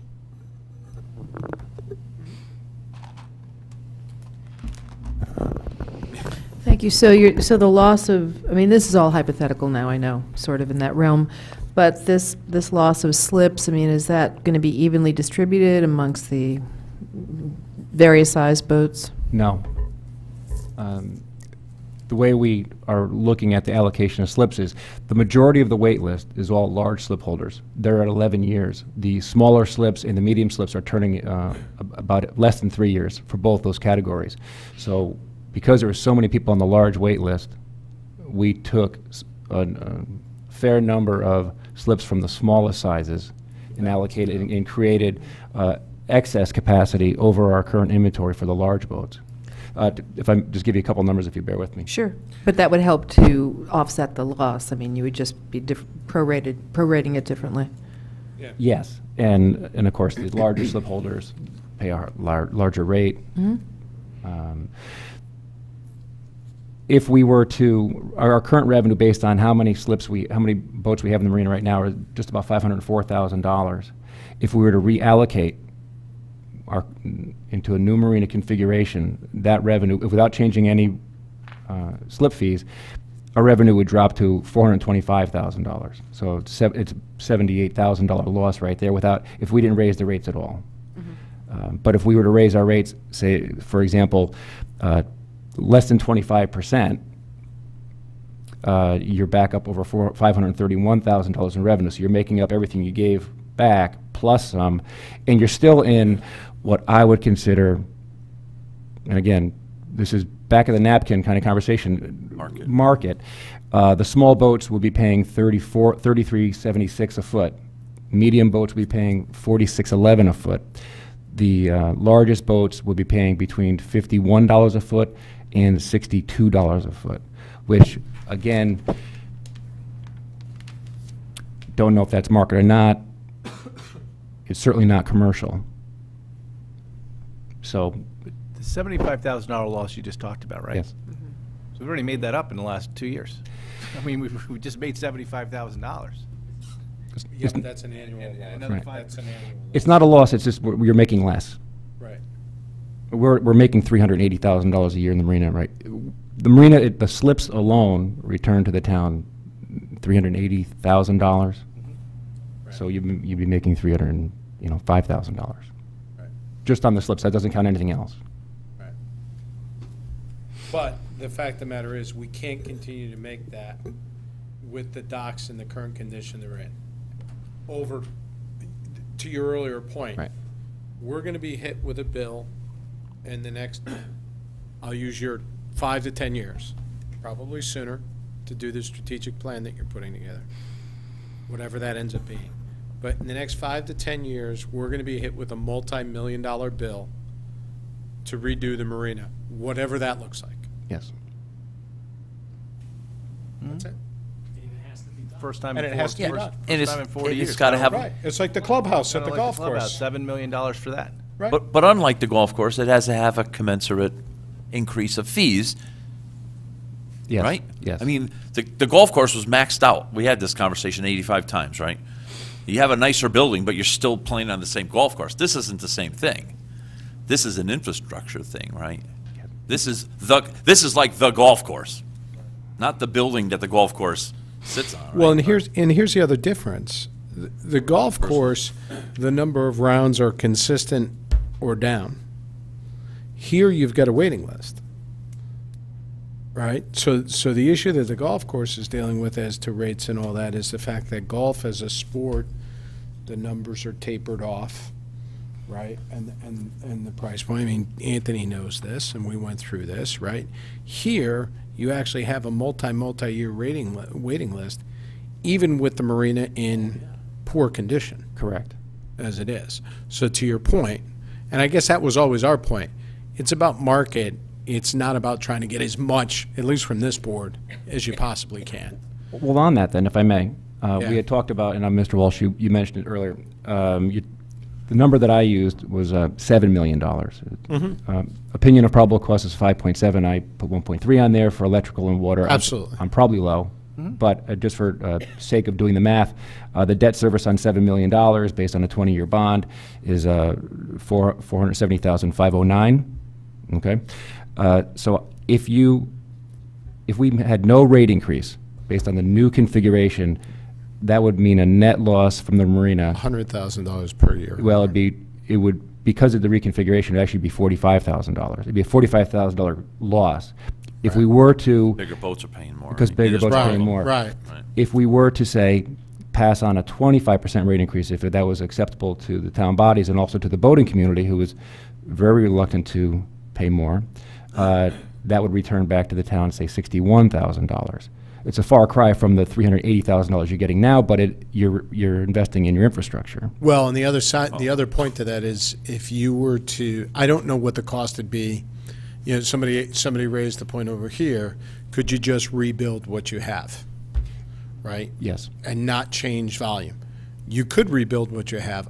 What I would ask is, and this is a question we'd have to have during the time, how much would that cost? It's still going to be multi-million dollars. Right? Still multi-million dollars, that's right. Right, and that's got to be done. So at the bare minimum, we're going to be spending multi-million dollars to either rebuild what we have or to build something that's arguably better for the boating community, although they're not happy right now because of you might lose spots and all that situation, right? And again, the reason we went with what should the marina look like, because that's a lot of the feedback we received from the boating community. We did a survey 24 months ago, and their biggest concerns were the fact that there were frog hooks, and the fact that the boats were rail to rail, and the fact that you had to step off onto makeshift platforms that they actually install themselves. So tonight's not the night for that kind of discussion, but if we were to rebuild in kind, you're just recreating the same problem. and then we wouldn't say, okay, well, now you can build your own little platform and bolt it to our brand new docks. Right. You know, we would say, no, you can't do that. And then they would say, well, now you're creating an unsafe condition for us. I can't get on my boat. You should have fingers. Because what they're doing is they build little docks because we don't have fingers. Got it. Any other questions on this topic? Because we're going back and forth on this. Can you just, maybe this goes to what Mr. Walser is asking about the fees going up. You're building a new gas dock and building there, correct? Is that out of your budget, Anthony? No, that comes out of the DPW operating budget. Okay. So what's the next step in the process, just as we wrap up this discussion? What's the next step in the strategic planning process for what's going on at the marina? The next step is to present our preliminary plan to the boaters, both current boaters and the waitlist people, because this is going to impact the waitlist people much more dramatically than it ever will the current boaters. Get their feedback. If we have to make revisions to the plan, we will do that based on their feedback and what we consider is reasonable, what race would agree to do as far as whether or not it's a safe condition or not. You know, don't mean to go sidebar here, but we said, listen, we think we can get like 8 more slips if we just skinnied it down just a little bit. And they're like, you don't want to do that. That's wrong. You don't want to take something and make it smaller than it needs to be. Your fairways need to be the right size. Now, it's not code, but that's what they're supposed to be like. So we thought we can get 8 more, and they're like, no, you can't. So let's say that the boating population comes back and say, we want to keep fingers. We want to keep the frog hooks. I don't know that that would be the wise choice, but we would try to incorporate that. Once we have something that everybody kind of hates just a little bit, then we would bring it back to the various town bodies looking for your feedback and ultimately funding. What's the time frame on this, do you think? We would meet, we're planning on doing our public hearing within the next 30 days. We would like to do one of them. Figure some type of redraw definitely within the following 30 days, and something to present, you know, this summer. And then just for the long term, just so everybody understands it, if, let's say we do go with some sort of plan that reduces slips, the reason is a 5-year plan or a 6-year plan is because we're not going to kick anybody out. We have to wait for attrition to empty the slips. And then once we find the 103 slips, which we can, we could sublet, we could fill them temporarily, but we can't sign long-term contracts.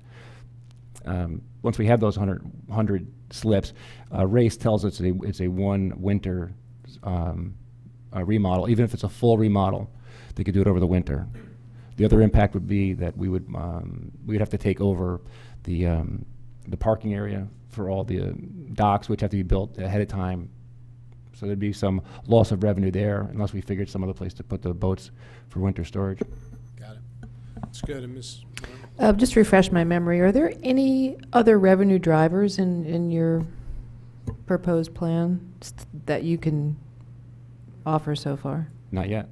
This was strictly remodel of the marina, but there's many other revenue drivers that we could envision. We have talked about, again, I don't want to get too far off the side, but maybe subletting a certain number of slips to one of those commercial entities that the timeshare boat type of offerings. We're not committed to that, but we've talked about that at committee level.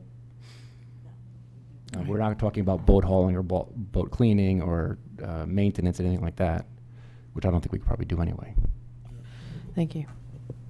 Mr. Walsh, did you have something? Just a couple comments of things I've thought about during, a lot of talk about rates and whether they should be raised because there's clearly a demand.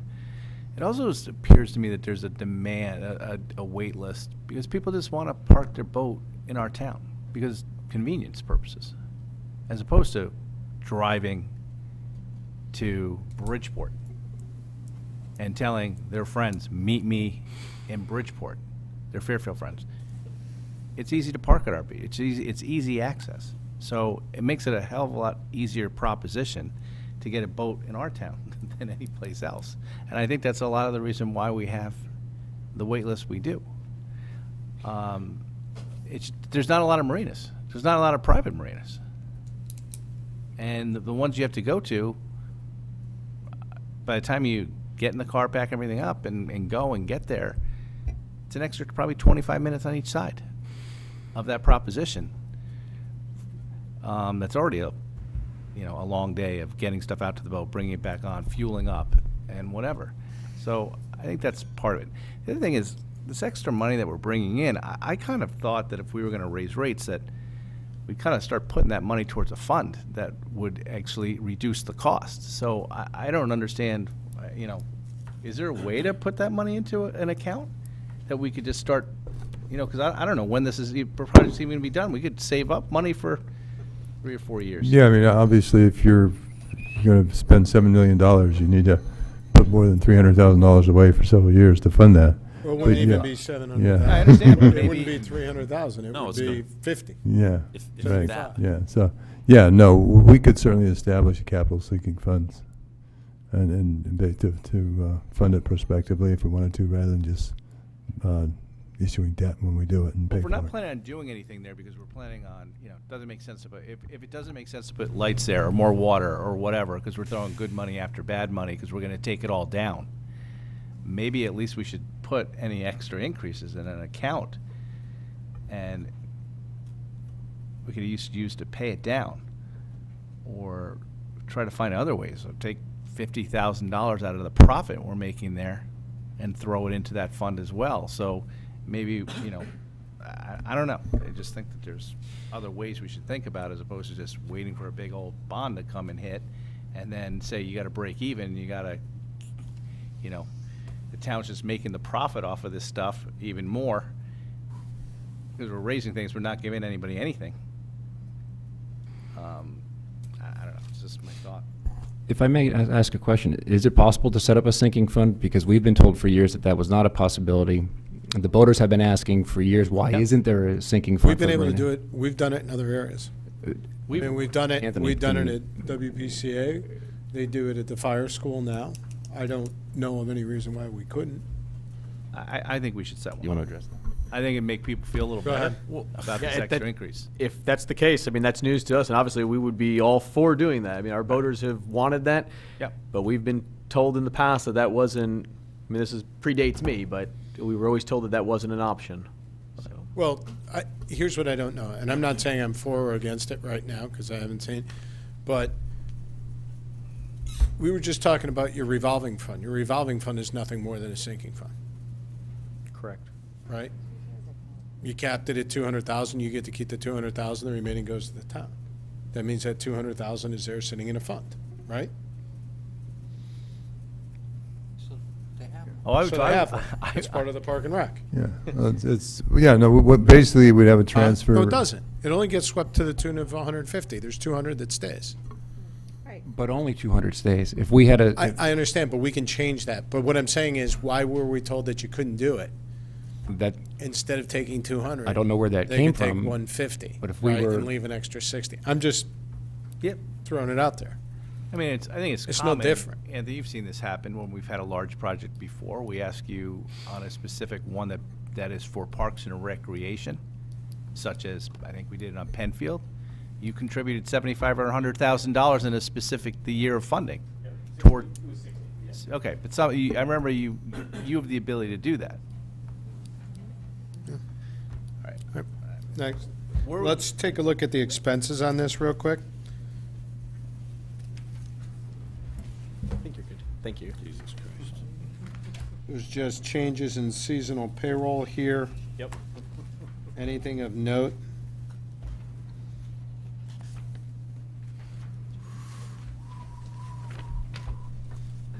Any questions from board members? Mr. Walker, thank you very much, and thank you to your commission for all their hard work in taking this task under. And I know it's been not just arduous, but it's also been politically challenging. So thank you for all the slings and arrows on that as well. Anybody? What are the special departmental supplies that are going up by 6 1/4? It's really lifeguard equipment, rescue boards, umbrellas, safety supplies, medical supplies. That's all.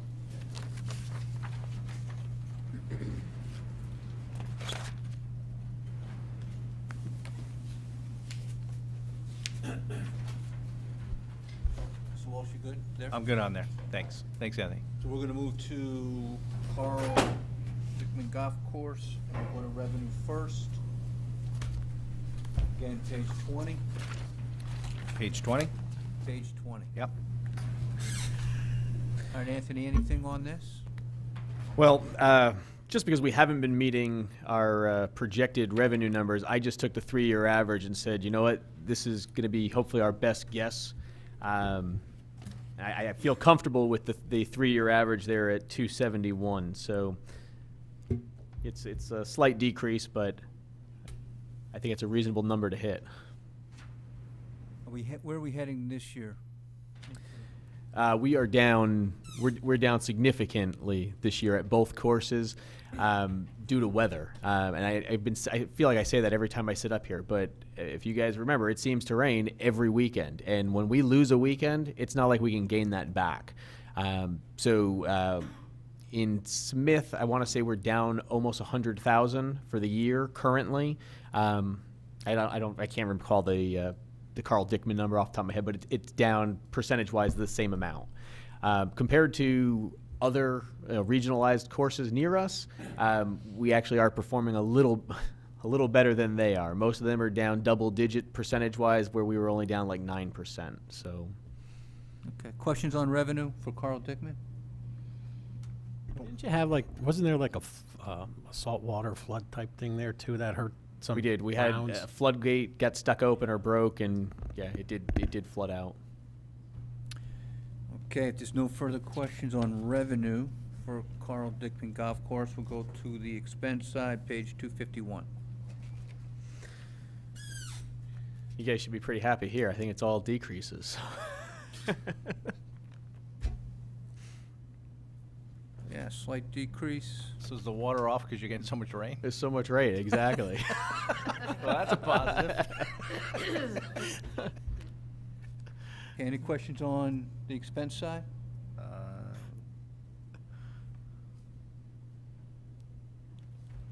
Yes, decreases all the way down, basically, or flat. The regular payroll, Linda, what's that adjusted after taking into account the unions? The union adjustments that were made on the contracts? 1.8%. Wow. That's a big difference from 12.6. Right. Okay. Okay. Anything else, Linda, on that? No? No, well, what I was going to say is the DPW settled and it was 6 years in arrears. Yes. So 2%. That's why it's exaggerated? Catch up. It's really a 1 point. Yeah, there's Okay. only one person there. Right, one Right. person And and- it's exaggerated because of the 6 years. Yes. Okay, thanks. Okay. All right. Okay, then we'll go to Richardson, Smith Richardson, revenue, page 20. Back to you, Anthony. Right. So, okay. Here, as you guys know, we're going to be building a new clubhouse. So that's going to affect this golf season that you guys are seeing before you. So what I did here, I think that this is the safest bet, was just to use the 3-year average, which ends up being, I want to say like almost a 10% decrease in revenue. Whether we project 10% loss or 15% loss, there's going to be a loss in revenue. It's just with construction and displacement up there, it's going to happen. So it's just where do you want to land it? And I said, you know what, let's just go with the 3-year average. I think that's a safe bet for now. When's that displacement begin? It will really affect the spring of 2020. So next, Because they're going to start, they plan to break ground right around Thanksgiving, Yep. weather permitting. Course will be closed at that point, and then they won't be completed till almost September. So okay. Okay. You think the driving range will be affected as much, huh? I do. I just think it's so far off the beaten path that Yeah. All right. Mr. Walsh? Okay, the ID cards, once again, we're down again. The ID cards are still $75? there's 70, but yes, Okay, you're in the what- right range. Have you guys thought about floating the idea of reducing the ID cards in price? Because you used to sell a lot more, and it might be better to sell a lot more and see what happens with the revenue, but also, I don't know, I'm hearing in town, people who used to always buy them, don't buy them anymore. Yeah. They're just like $75, that's crazy. Has the golf commission spoken about that? They have talked about it. Why won't they do it? What is their rationale, since I don't go to their meetings? Since you're there, Yeah. you hear. It's just been a steady decline, and I think that's kind of, and they're not attributing it to the cost of the ID card.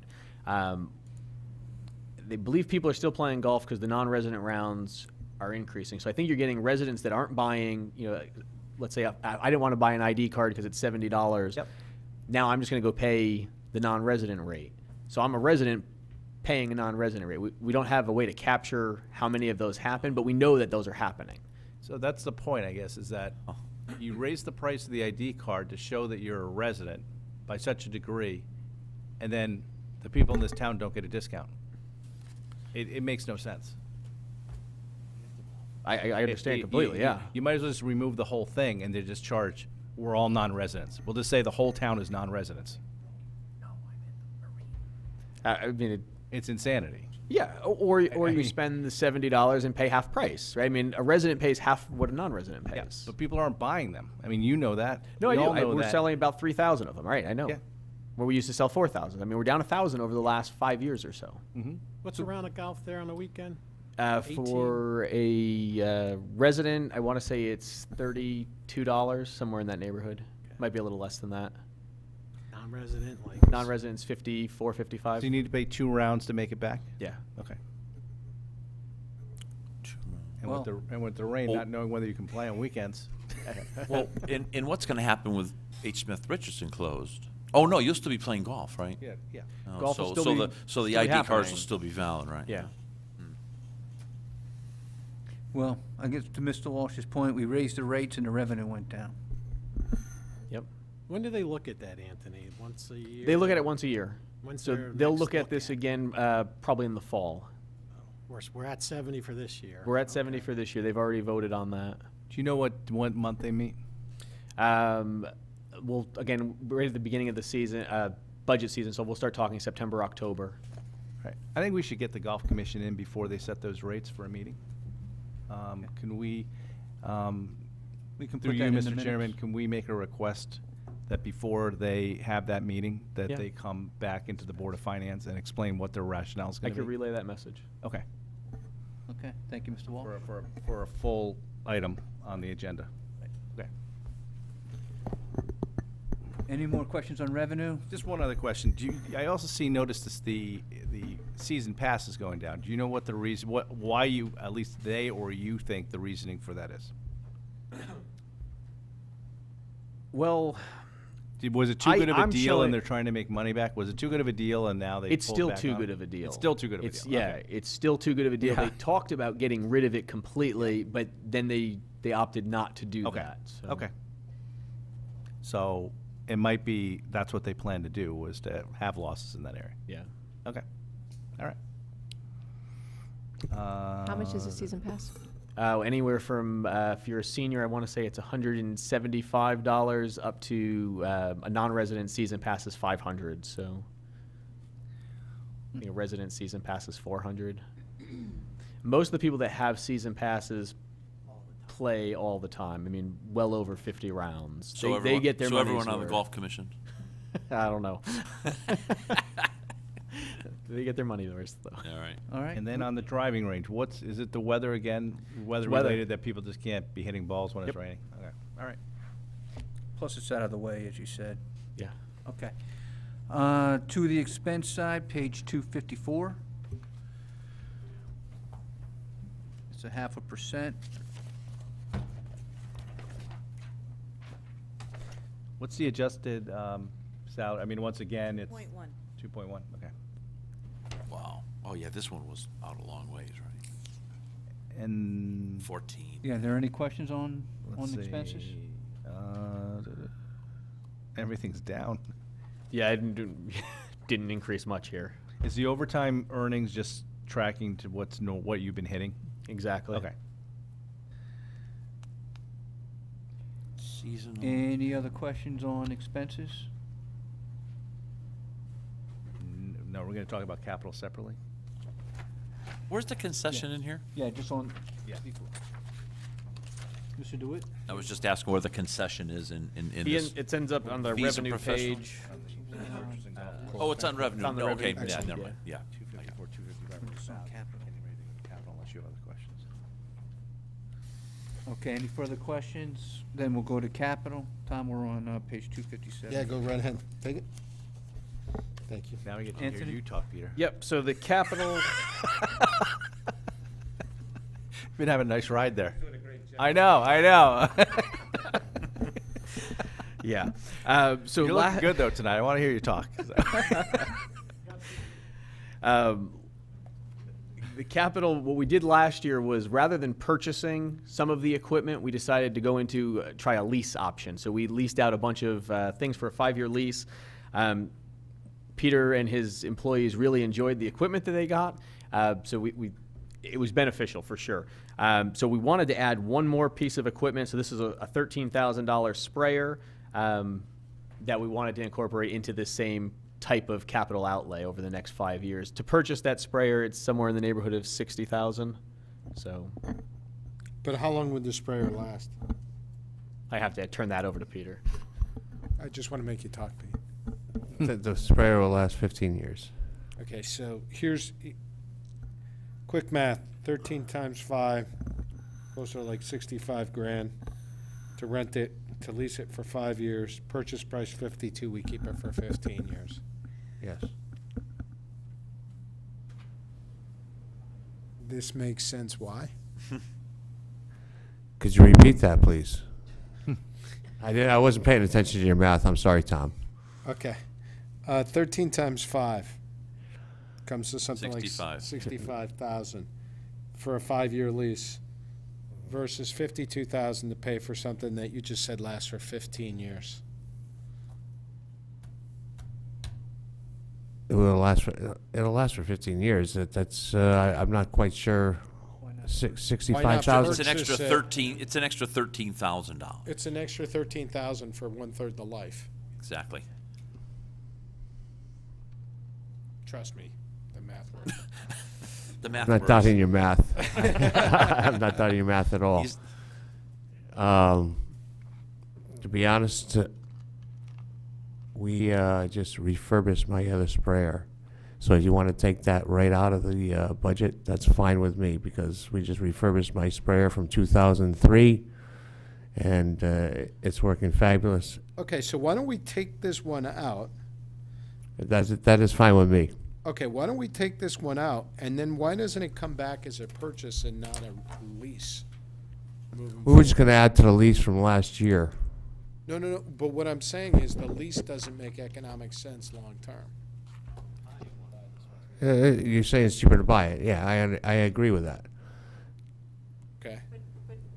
And I'm But saying. do we need it? I don't understand. I You're saying don't- We don't need it. No, I'm not saying When now. I went to, I'm just saying why, I don't want to come back and see the same Basically, Peter's not answering the question, he's reframing it, okay? Because I said. I'm it's cheaper ignoring to it.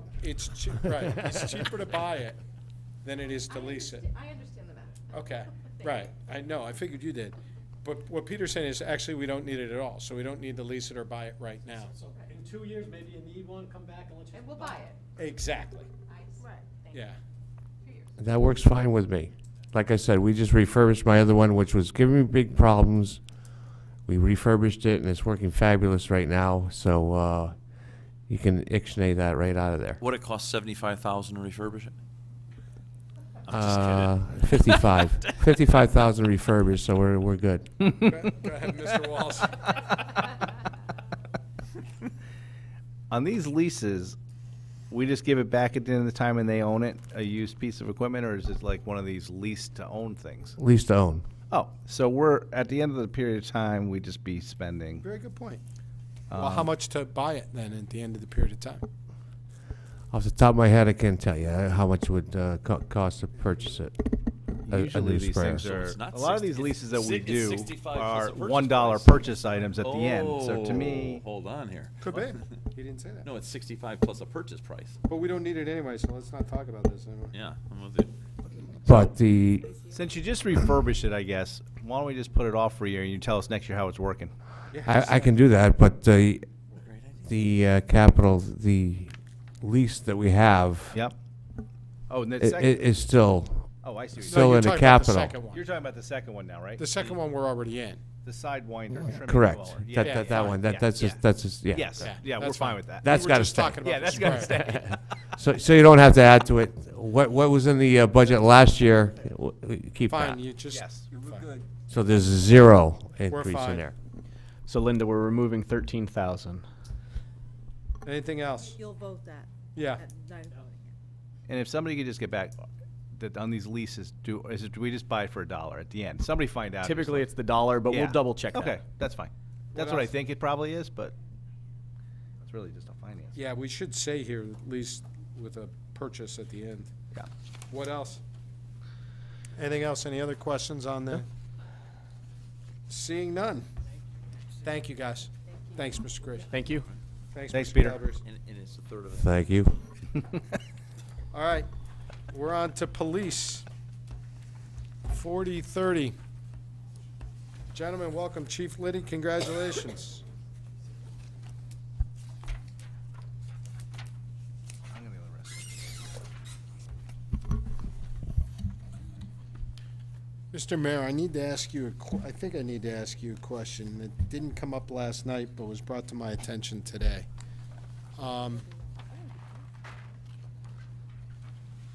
So we're on the police, but there's a question that came up.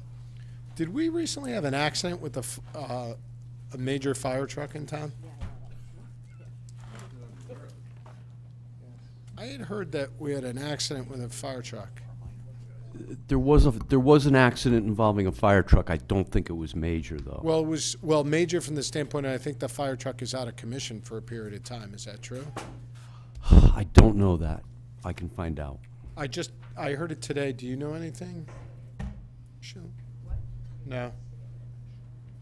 Yeah, no, I had heard that it was, somebody just came up to me today and said they were surprised that in our fire discussion, there was no discussion regarding the fact that, I think somebody said, what is it, the Quant, which is one of the newer ones, was in an accident 2 weeks ago or so and is going to be out of commission for several months.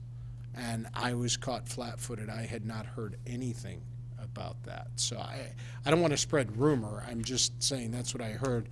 And they said the police department was on the scene and all that. I do know we investigated an accident about 2 weeks ago. It wasn't portrayed to me as a big deal at all, but I'll pull the report tonight. Yeah, and it might not have been a big deal in terms of, report and that, but I think there was damage to the truck, is what I understood. So if Mr. Mayor can follow up on that. Okay. Thank you. And my apologies. It just came to me today. Somebody told me. All right. Police Department is page 176 through 178. This budget is going up by 3.7%. The major line item is payroll. This is going to be one of those where we have 3-year contracts that all got settled for the 2020 budget year, correct? Questions, comments? Chief, do you have anything you want to speak to before we go into questions? Just at the time that we prepared this budget, we presented it at a 0.17% increase. So what you're seeing up to the 3 point something is the contractual settlement. Okay. Does anybody have any questions related to any specific expense items for this budget? I'll just open it up directly. Yes, please. So it's not specific to, it's just a little bit more generic? Is that okay? Absolutely. It goes to the writing that under highlights and goals that your police officers have more demands and challenges placed on them, and you mention this includes the opioid epidemic, and yet our crime this past year has seen a reduction by 2%. So I wasn't sure, when you're referencing the opioid epidemic, are you specifically speaking about Fairfield and perhaps more calls? Your police officers are being called upon to administer aid, and then yet our crime went down. So can you kind of explain that to me? I would say it's multifaceted. Yes, there are more calls. Fortunately, the town of Fairfield isn't seeing the increases that some of our neighboring communities are.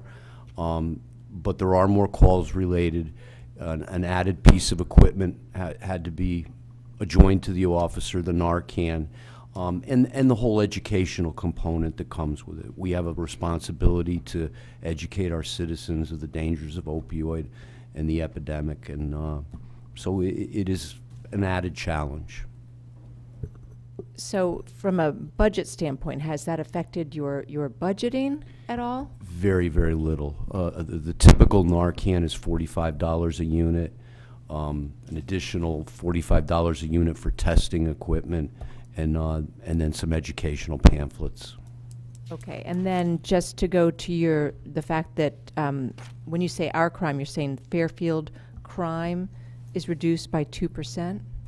Correct. At the time that we prepared this budget, which was September, October, that's Is what it our where rate- we are today as well? Do you see it trending slightly downward, or are we? Yeah, and what do you mean by crime? Is it? Yeah, what do you? Opiate, Yeah. what are we talking about?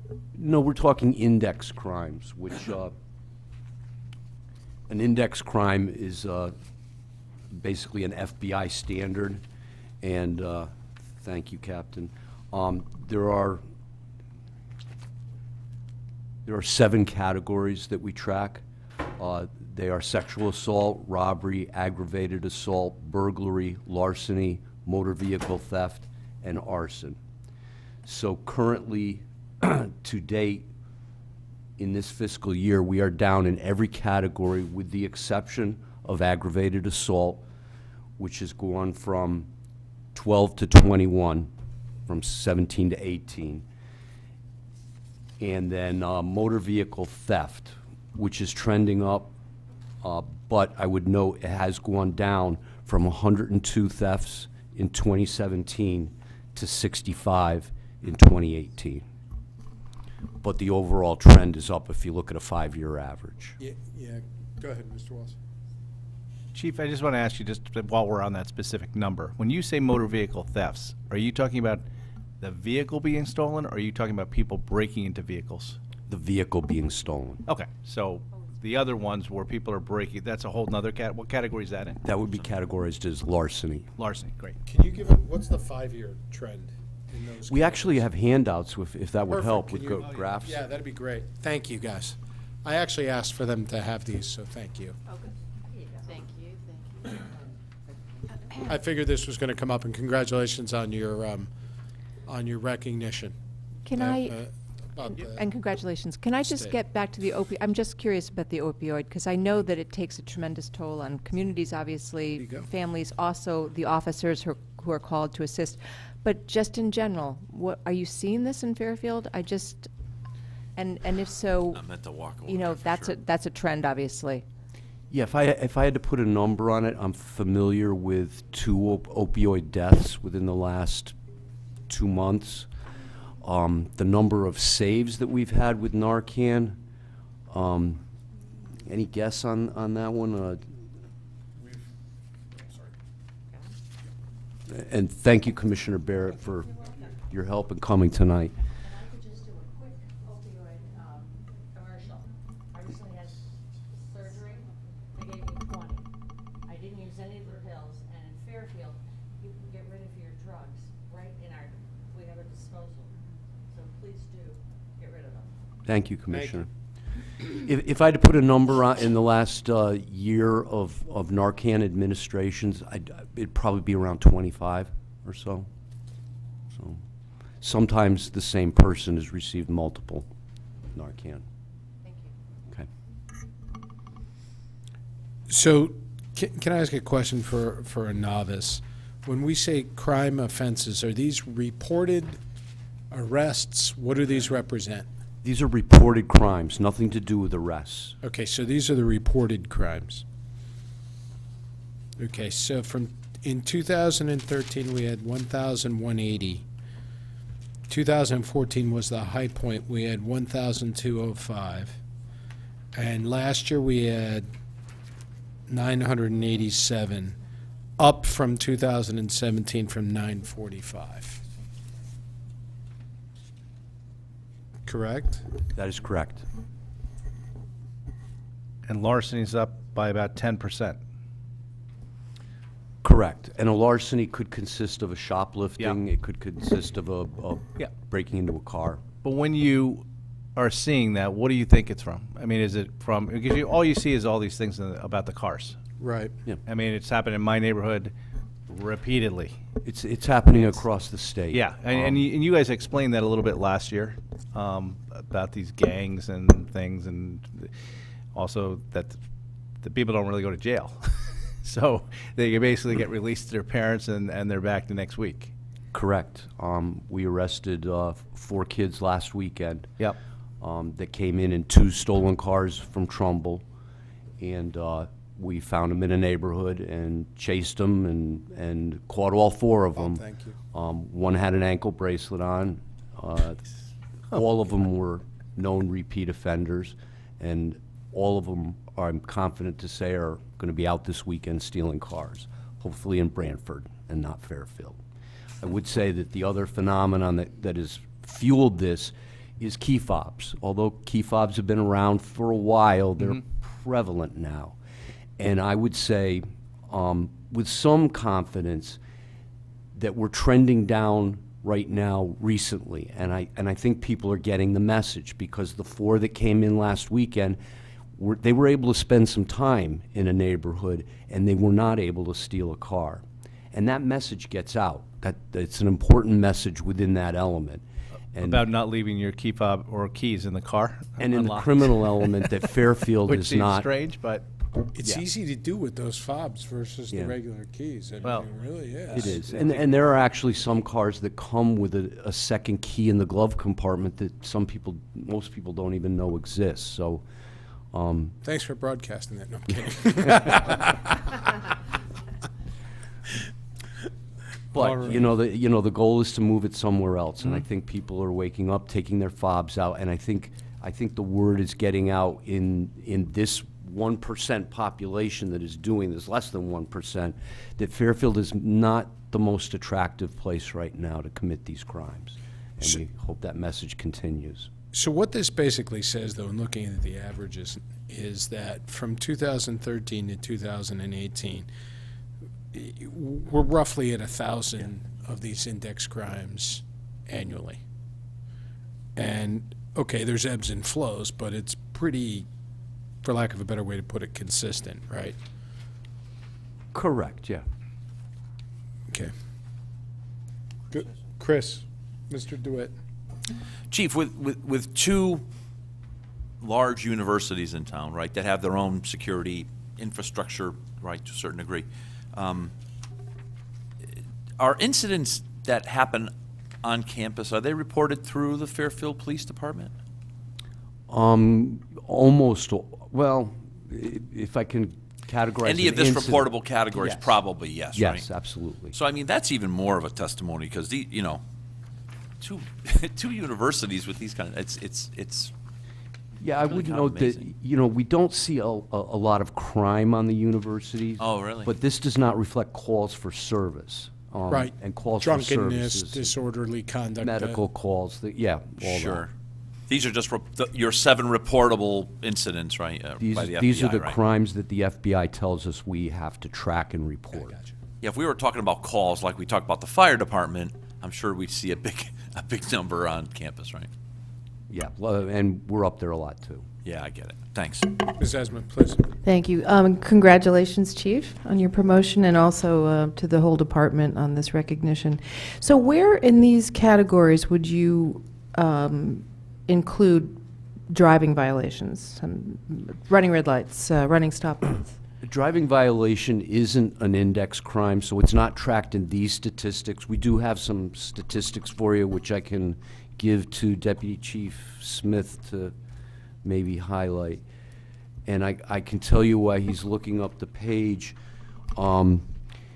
Traffic stops. Traffic stops in 2018 were 8,426. Wow. That's slightly up from 2017, which was 8,333. Now, that's not traffic tickets, that's the number of times we stopped a car. Does that include Ms. Esma or not? Well, I have to say this is anecdotal, obviously, but I've noticed the past couple of months that there are just a lot more reckless drivers that I've encountered. And I mean everything from blowing through intersections. So I don't know whether you've seen or heard more complaints about it. Traffic violations have been and always have been the #1 complaint from our residents that we receive. Okay. You know, to that end, you were fortunate enough to finance a traffic safety unit several years ago, consisting of 4 people that are devoid from all other police services and simply concentrate on traffic safety, both education and enforcement. Yeah, so I can break down from in 2018, you know, we gave out over about 4,500 infractions, which are the tickets where you get a fine for. On top of that, misdemeanors about 456. Those are offenses where you have to go to court. It's not just mail in the ticket. And on an average month, the department gives out about between 150, 180 speeding tickets in a given month. So the traffic unit does a lot of that. So they're out doing all the speed enforcement. Some of the other violations you get, unregistered cars are about over 100 a month that we'll end up stopping. Wow. Distracted driving in February it was like 12 tickets for distracted driving. And then some suspended license, 14 for running red lights. But I will say, yeah, some of the most common complaints we get are about traffic issues. You know, the speeding or the reckless driving. And the traffic unit's out there, and they are stopping cars and giving infractions. But it continues. Thank you. Any other questions? Thank you for the statistics. I appreciate the report. Any other questions on the expenses in their budget? Nope. We notice we're back to our vehicle replacement plan, and that's our standard plan of new vehicles every year. Yes, we're requesting 10 vehicles, but there is some anomalies in this particular There's a year redesign for us. There is a redesign. When we prepared this budget, we did not know what the cost of the vehicle would be. Excuse me, the state contract just came out yesterday. So we're analyzing the numbers. I stayed flat in that line, taking out a couple light bars that I won't need. Whether that number brings me to 10 cars or 9 cars, I'm not sure yet. And there is some equipment issues too. One exciting thing about this new 2020 Ford Interceptor is for the first time there is a hybrid breed too. We have to take a good look at it. Ford is saying the hybrid model would reduce consumption by 41%. I can't think of a better type of vehicle to go to a hybrid model with the amount of idle time that a police car has. So we're just getting the numbers now, and while we won't be making purchases until probably September, it'll give us plenty of time to really analyze what the break-even point on a hybrid would be. Okay. Other questions on the expense budget? Seeing none, gentlemen, thank you very much. Appreciate it. Thank you. I think it's flat. Yeah, it's 3-year average. I did get an answer, Mr. Mayor. Thank you. Mr. Mayor was able, as soon as I mentioned about the fire truck, he made a call, and he picked up the bat phone here, and there was an accident with one of the fire trucks. Was it the Quan? Yes, which was the Oh, the newer Quad. one. Quint, Oh, the whatever. Quint, yeah. The newer one. February 24th, no injuries. The truck is out of commission for 2 months.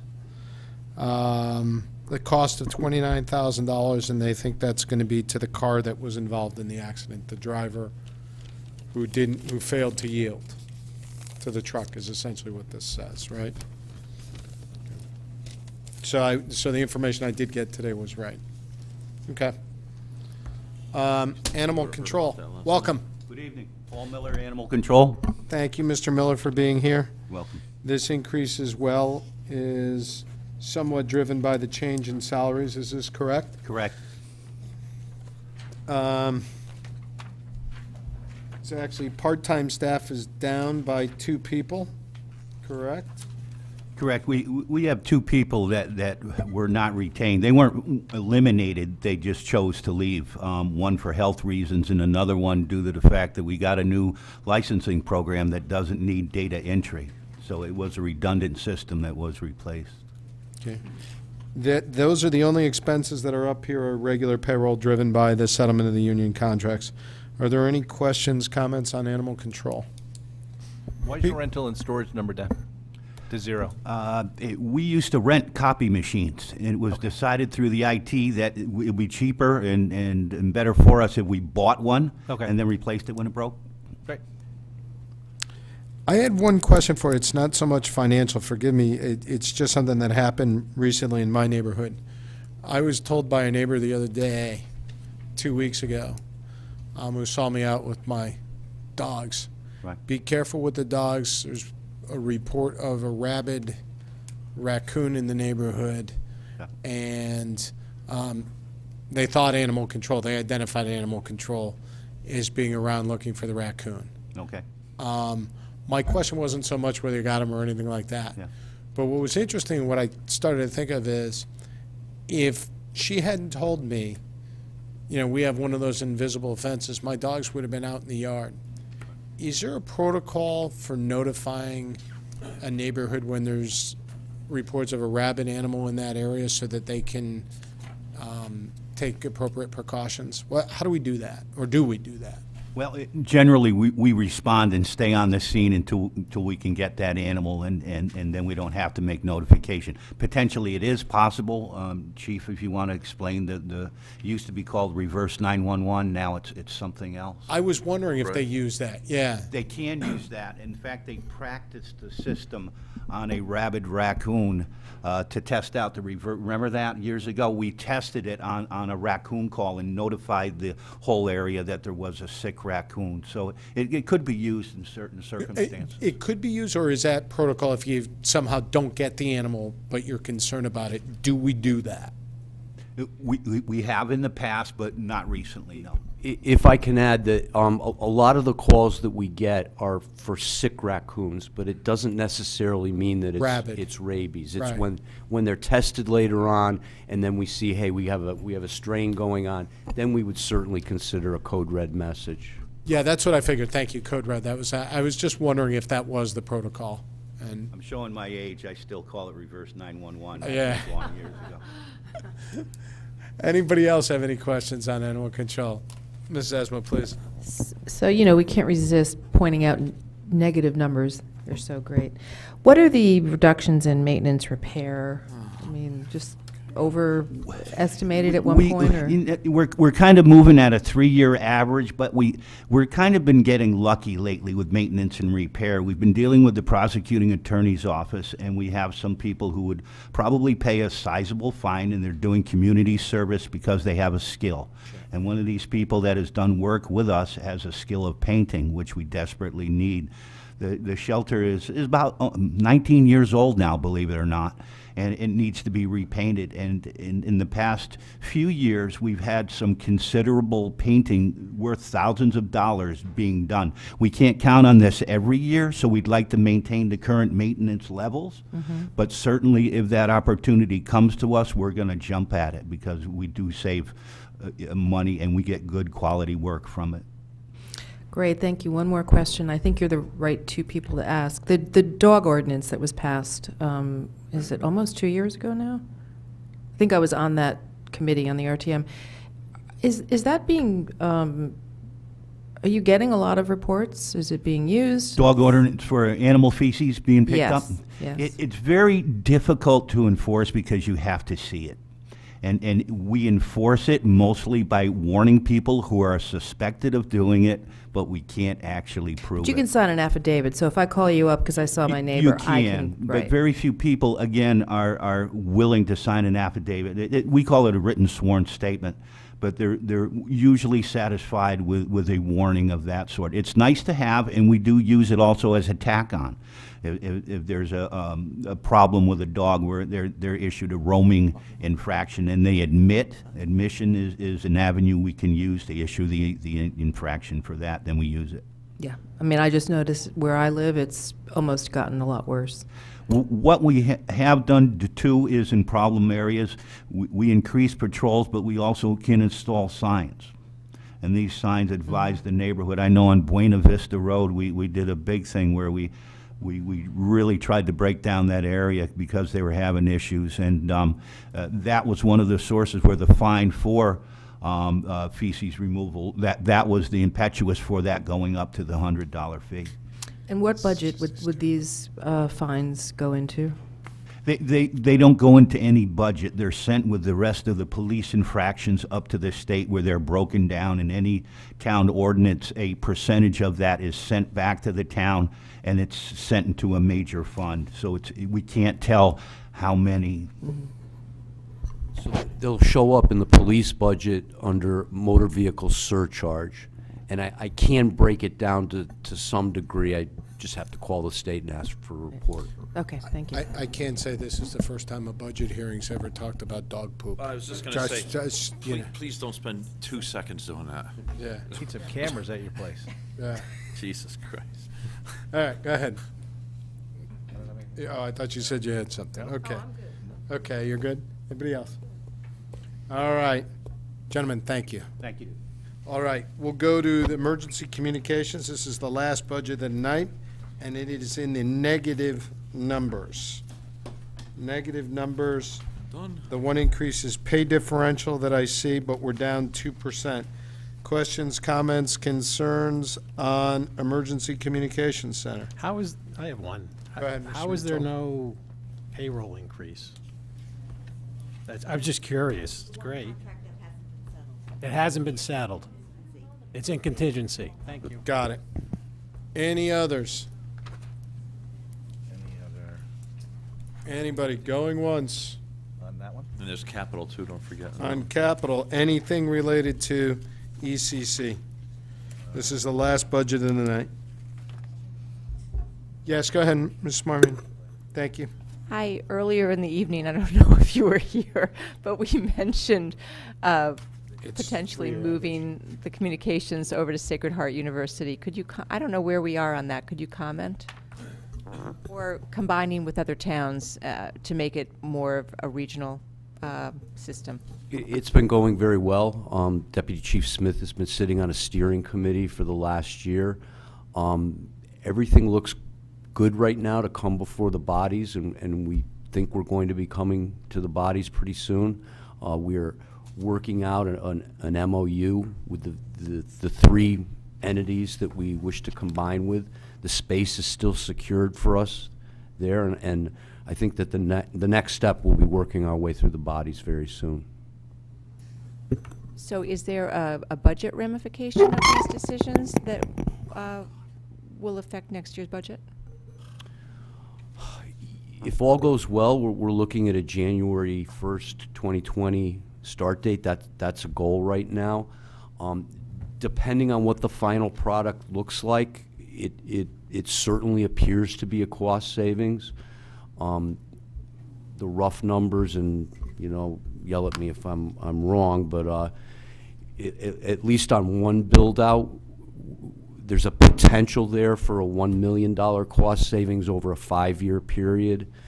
5-year period. Don't get too excited. It's $2 million over 10 years. Yeah.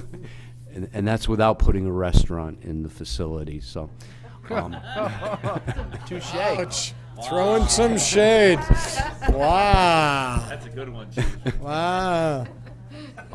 But to answer your question, everything's looking good right now, so we're very hopeful. He did that, not you. By the way, congratulations to yourself on your promotion as well. Anybody else? All right. That is it for this evening. Thank you, gentlemen. Yes. Oh, I'm sorry, Mr. Barrett. Please. Yes. I just want to say, our police department is second to none. As you know, we are one of the best places, top 7 in the state to live. But I also have to commend, we have an outstanding canine division, and I believe Maverick was on the last, he caught those 4 characters roaming the streets trying to steal cars.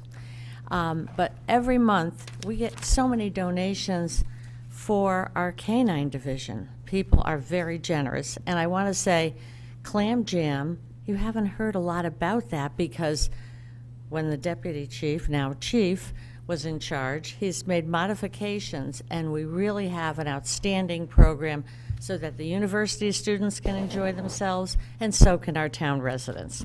So, and I want to say we've been interviewing some new potential officers, and we have second to none, the best of the best. So, Great. Thank you for your time. Thank you for your time and thank you for your service, Ms. Barrett. All right. Anybody else? We have a programming note here. Thank you, gentlemen. Have a good evening. So our next meeting is next Tuesday. On the original agenda, we've added 2 more items. We've added the fund balance, which we pushed from an earlier meeting so we can get additional information, which we are receiving. And we also have, we're asking the chairman of WPCA to come back to just discuss that whole issue we talked about last night about the rates and the increase in the rate over and above the budgeted amount in previous years and what their strategy is there. The other items on Tuesday night are OPEB, pension, employee benefits, and various human resources items. The only item that we had that was a potential holdover was that OPEB item, and the other option was to meet on the 1st of April, which we have no other real follow-up items for that evening. So at this point, we rather just try to get this done in this, as opposed to bring everybody out for another night. Is everybody okay with that? It's not a horrible agenda, even adding those. Yeah. I mean, there could be some lengthy discussions, and it gets very esoteric, which means it gets very tiring. Takes a lot of concentration, but as long as we're all on the same page, is everybody okay with that? Yeah, and we're still awaiting some more information on the. We are. Mr. Mayor should be sending that out over the next day or so, I believe. But is there anything else? Anybody else have anything else? All right, I want to thank everybody. This has been a long week. These have been some late nights, and as usual, I appreciate the camaraderie, the good nature, and the good questions. I think we've had some really good dialogues, and I appreciate everybody's efforts. And I wish you all a very restful weekend as we get ready to push this thing home in the next couple of weeks. So with that, I'll take a motion. Mr. Mottola, second by Ms. Zesma. All in favor of adjournment? Opposed? Abstentions? Good night, everybody.